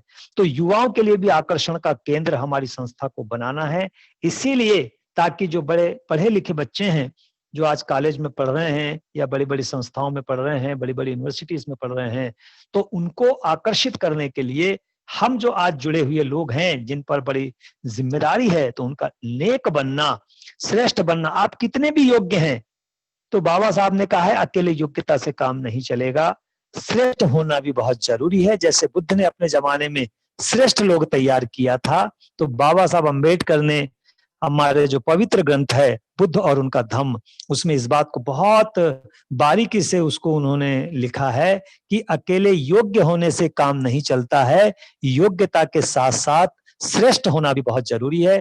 और श्रेष्ठ होने के लिए जो भी गुण आप अर्जित कर सकते हैं, जैसे मैंने कहा कि अपने परिवार में, अपने समाज में, अपने जाति बिरादरी में, अपने धर्म में या दूसरी भी जातियों के बीच में, दूसरे धर्मों के बीच में आपकी तारीफ हो, आपका सत्कार हो, इस तरह का परिवर्तन लाना ये बहुत जरूरी है। तब जाकर हम जो हमारी युवा पीढ़ी है उस युवा पीढ़ी को भी आकर्षित कर सकते हैं कि ये जो संस्था है ये दूसरी संस्थाओं से श्रेष्ठ है। तो दूसरी संस्थाओं से श्रेष्ठ है तो ऐसी श्रेष्ठ संस्था में हमको भाग लेना चाहिए। और जब युवा वर्ग आएगा तो उसमें जोश होता है, आत्मविश्वास होता है, कार्य करने की क्षमता ज्यादा होती है। तो ये जो हमारी राष्ट्रीय बौद्ध महासभा है, जिसको बड़ी मेहनत और मशक्कत के साथ में आदरणीय धर्म प्रकाश भारती साहब ने इसको तैयार किया है, इसका निर्माण किया है, और आज भी वो रात और दिन, उनका स्वास्थ्य उतना ज्यादा सही नहीं रहता है, उसके बावजूद भी वो रात और दिन इसमें लगे हुए हैं। तो उनके जीवित जीते जी ही हम इसको एक श्रेष्ठ संस्था बना लें और युवा वर्ग का एक आकर्षण का केंद्र हम इस संस्था को बना लें, तो ये बड़ा बेहतर हो जाएगा। अन्यथा इसी तरह से यदि थोड़ा धीरे धीरे चलते रहें तो कहीं ऐसा ना हो जाए कि जैसी दूसरी संस्थाएं हैं वैसी ही राष्ट्रीय बौद्ध महासभा है, ऐसा हम पर किसी प्रकार का आक्षेप नहीं लगना चाहिए। तो जो भी माननीय सदस्यगण हैं, उपासक हैं, उपासिकाएं हैं, पदाधिकारी हैं, हम सबको इस बात पर भी ध्यान देना है कि ये जो हम व्याख्याएं करते हैं ग्रंथों की, सिद्धांतों की, उन व्याख्याओं के साथ साथ अपने स्वयं में श्रेष्ठता हासिल करने की भी कोशिश करना है। ऐसा हम करते जाएंगे तो अपनी संस्था को हम श्रेष्ठ बनाते चले जाएंगे। तो 10,000 भी चाहे संगठन हो, लेकिन उन 10,000 संगठनों में यदि राष्ट्रीय बौद्ध महासभा श्रेष्ठ संस्था का यदि ये पाती है, श्रेष्ठ संस्था के रूप में यदि प्रचारित होती है, तो मुझे लगता है कि युवा वर्ग जो है वो जरूर हमारी ओर आकर्षित होगा। और युवा वर्ग हमारी ओर आकर्षित होगा तो कल को जब उनके कंधों का हम इस्तेमाल करेंगे तो दिन दूनी रात चौगुनी हमारी संस्था कामयाब हो सकती है। समय काफी हो गया है, 9 बजने के करीब आ गया है। चूंकि हमारे बीच में हमारे राष्ट्रीय अध्यक्ष, हमारे संस्थापक आदरणीय धर्म प्रकाश भारती बौद्ध साहब भी हैं, तो हम उनका भी मार्गदर्शन जरूर लेंगे ताकि समय का भी ज्यादा गलत इस्तेमाल हम ना करें। इसलिए आप सभी लोगों को मैं बहुत बहुत साधुवाद देता हूं। मुझको आपने अध्यक्ष पद दिया उसके लिए साधुवाद देता हूं, मुझको आपने ध्यान से सुना उसके लिए भी मैं आप सभी को साधुवाद देता हूं। और कोई भी ऐसी बात किसी को यदि कोई तकलीफ देती हो तो उसके लिए मैं क्षमा प्रार्थी हूं। एक सहज भाव से ही मैंने अपनी ये बात रखी है। सभी को जय भीम, नमो बुद्धाय। जय भीम, नमो साधु साधु। बहुत बहुत साधुवाद माननीय राष्ट्रीय आचार्य जी। आपने बहुत अच्छा अध्यक्षीय उद्बोधन प्रस्तुत किया है और अब समस्त वक्ताओं की बात पूर्ण हो चुकी है। हमारे बीच हमारे राष्ट्रीय अध्यक्ष, संस्थापक, हम सबके मार्गदर्शक माननीय धर्म प्रकाश भारती जी जुड़े हुए हैं। मैं उनसे आग्रह करता हूं कि आज के वेबिनार में जो बातें हुई है उसका फीडबैक प्रस्तुत करें और आगे के कार्यक्रम में क्या करना है अनुमति प्रदान करें। माननीय राष्ट्रीय अध्यक्ष जी। उन्हें सभी संत गुरुओं को नमन करते हुए बहुत अच्छा मार्गदर्शन आदरणीय हमारे राष्ट्रीय आचार्य जी ने किया है। हमारे दूसरे वक्ताओं ने भी काफी जानकारी समाज को जागरूक करने के संबंध में रखी है। कल भी बहुत अच्छी चर्चा हुई थी, आज भी बहुत अच्छी चर्चा हुई है और राष्ट्रीय बौद्ध महासभा की कोशिश है कि ये चर्चा भारत के प्रत्येक नागरिक तक पहुंचे, लोग इसे सुने, जाने, सीखें। और इस किस्म के कार्यक्रम आयोजित करने का मतलब भी ये रहता है कि जो साथी इस काम में लगे हैं कम से कम उनको भी अध्ययन करने का मौका मिलता है। जैसे 5, 7, 8 या 10 साथियों को विशिष्ट अतिथि के रूप में रखा जाता है तो रखने का मतलब रहता है और सेंटर ऑफिस से उनको 3-4 दिन पहले ही फोन करके बता दिया जाता है कि आप इस कार्यक्रम में विशिष्ट अतिथि हैं या मुख्य अतिथि हैं, तो वो अध्ययन और चिंतन करते हैं और वो अध्ययन और चिंतन निकलकर तो फिर समाज तक जाता है। तो ये राष्ट्रीय बौद्ध महासभा के इस किस्म के कार्यक्रम करने का जो मकसद है ये है ज्ञान को बढ़ाना, ज्ञान को भारत के प्रत्येक नागरिक तक ले जाना। तो इस किस्म के कार्यक्रम हम लोग कर रहे हैं। कल सुबह 9 बजे फिर हम सब लोग मिलेंगे। मैं अपील करना चाहूंगा, निवेदन करना चाहूंगा सभी साथियों से कि 1-1, 2-2, 3-3 साथियों को हम और तैयार करें। रात में तैयार कर लें, 10-10 मिनट, 15-15 मिनट बात कर लें, ज्यादा से ज्यादा साथियों को हम लोग जोड़ें। कल फिर इसी विषय पे चर्चा करेंगे और बहुत अच्छा मार्गदर्शन आज के हमारे आदरणीय अध्यक्ष जी ने इंजीनियर किशोर बौद्ध साहब ने किया है। उनका बहुत बहुत धन्यवाद, बहुत बहुत उनका आभार। और मैं अब संचालन कर रहे एनएस भारती साहब से निवेदन करना चाहूंगा कि सभ्य सत्ता के माध्यम से, मंगल गाथा के माध्यम से आज के कार्यक्रम को समापन कराने की कृपा करें। बहुत बहुत धन्यवाद। बहुत बहुत साधुवाद माननीय अध्यक्ष जी। सभी साथियों से अब मेरा आग्रह है कि सभी ध्यान। भारती जी अपना माइक, सभी साथी अपना माइक अनम्यूट कर लें। सबको मैंने अनम्यूट कर दिया है, जिससे ठीक है। धन्यवाद। सभी साथियों से अनुरोध है कि ध्यान केंद्रित होकर बैठ जाएं और समापन गाथा सभ्य सत्ता प्रारंभ करें। सभ्य सत्ता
आज के कार्यक्रम में जुड़े हुए समस्त आरबीएम के साथीगणों, पदाधिकारियों का बहुत बहुत साधुवाद।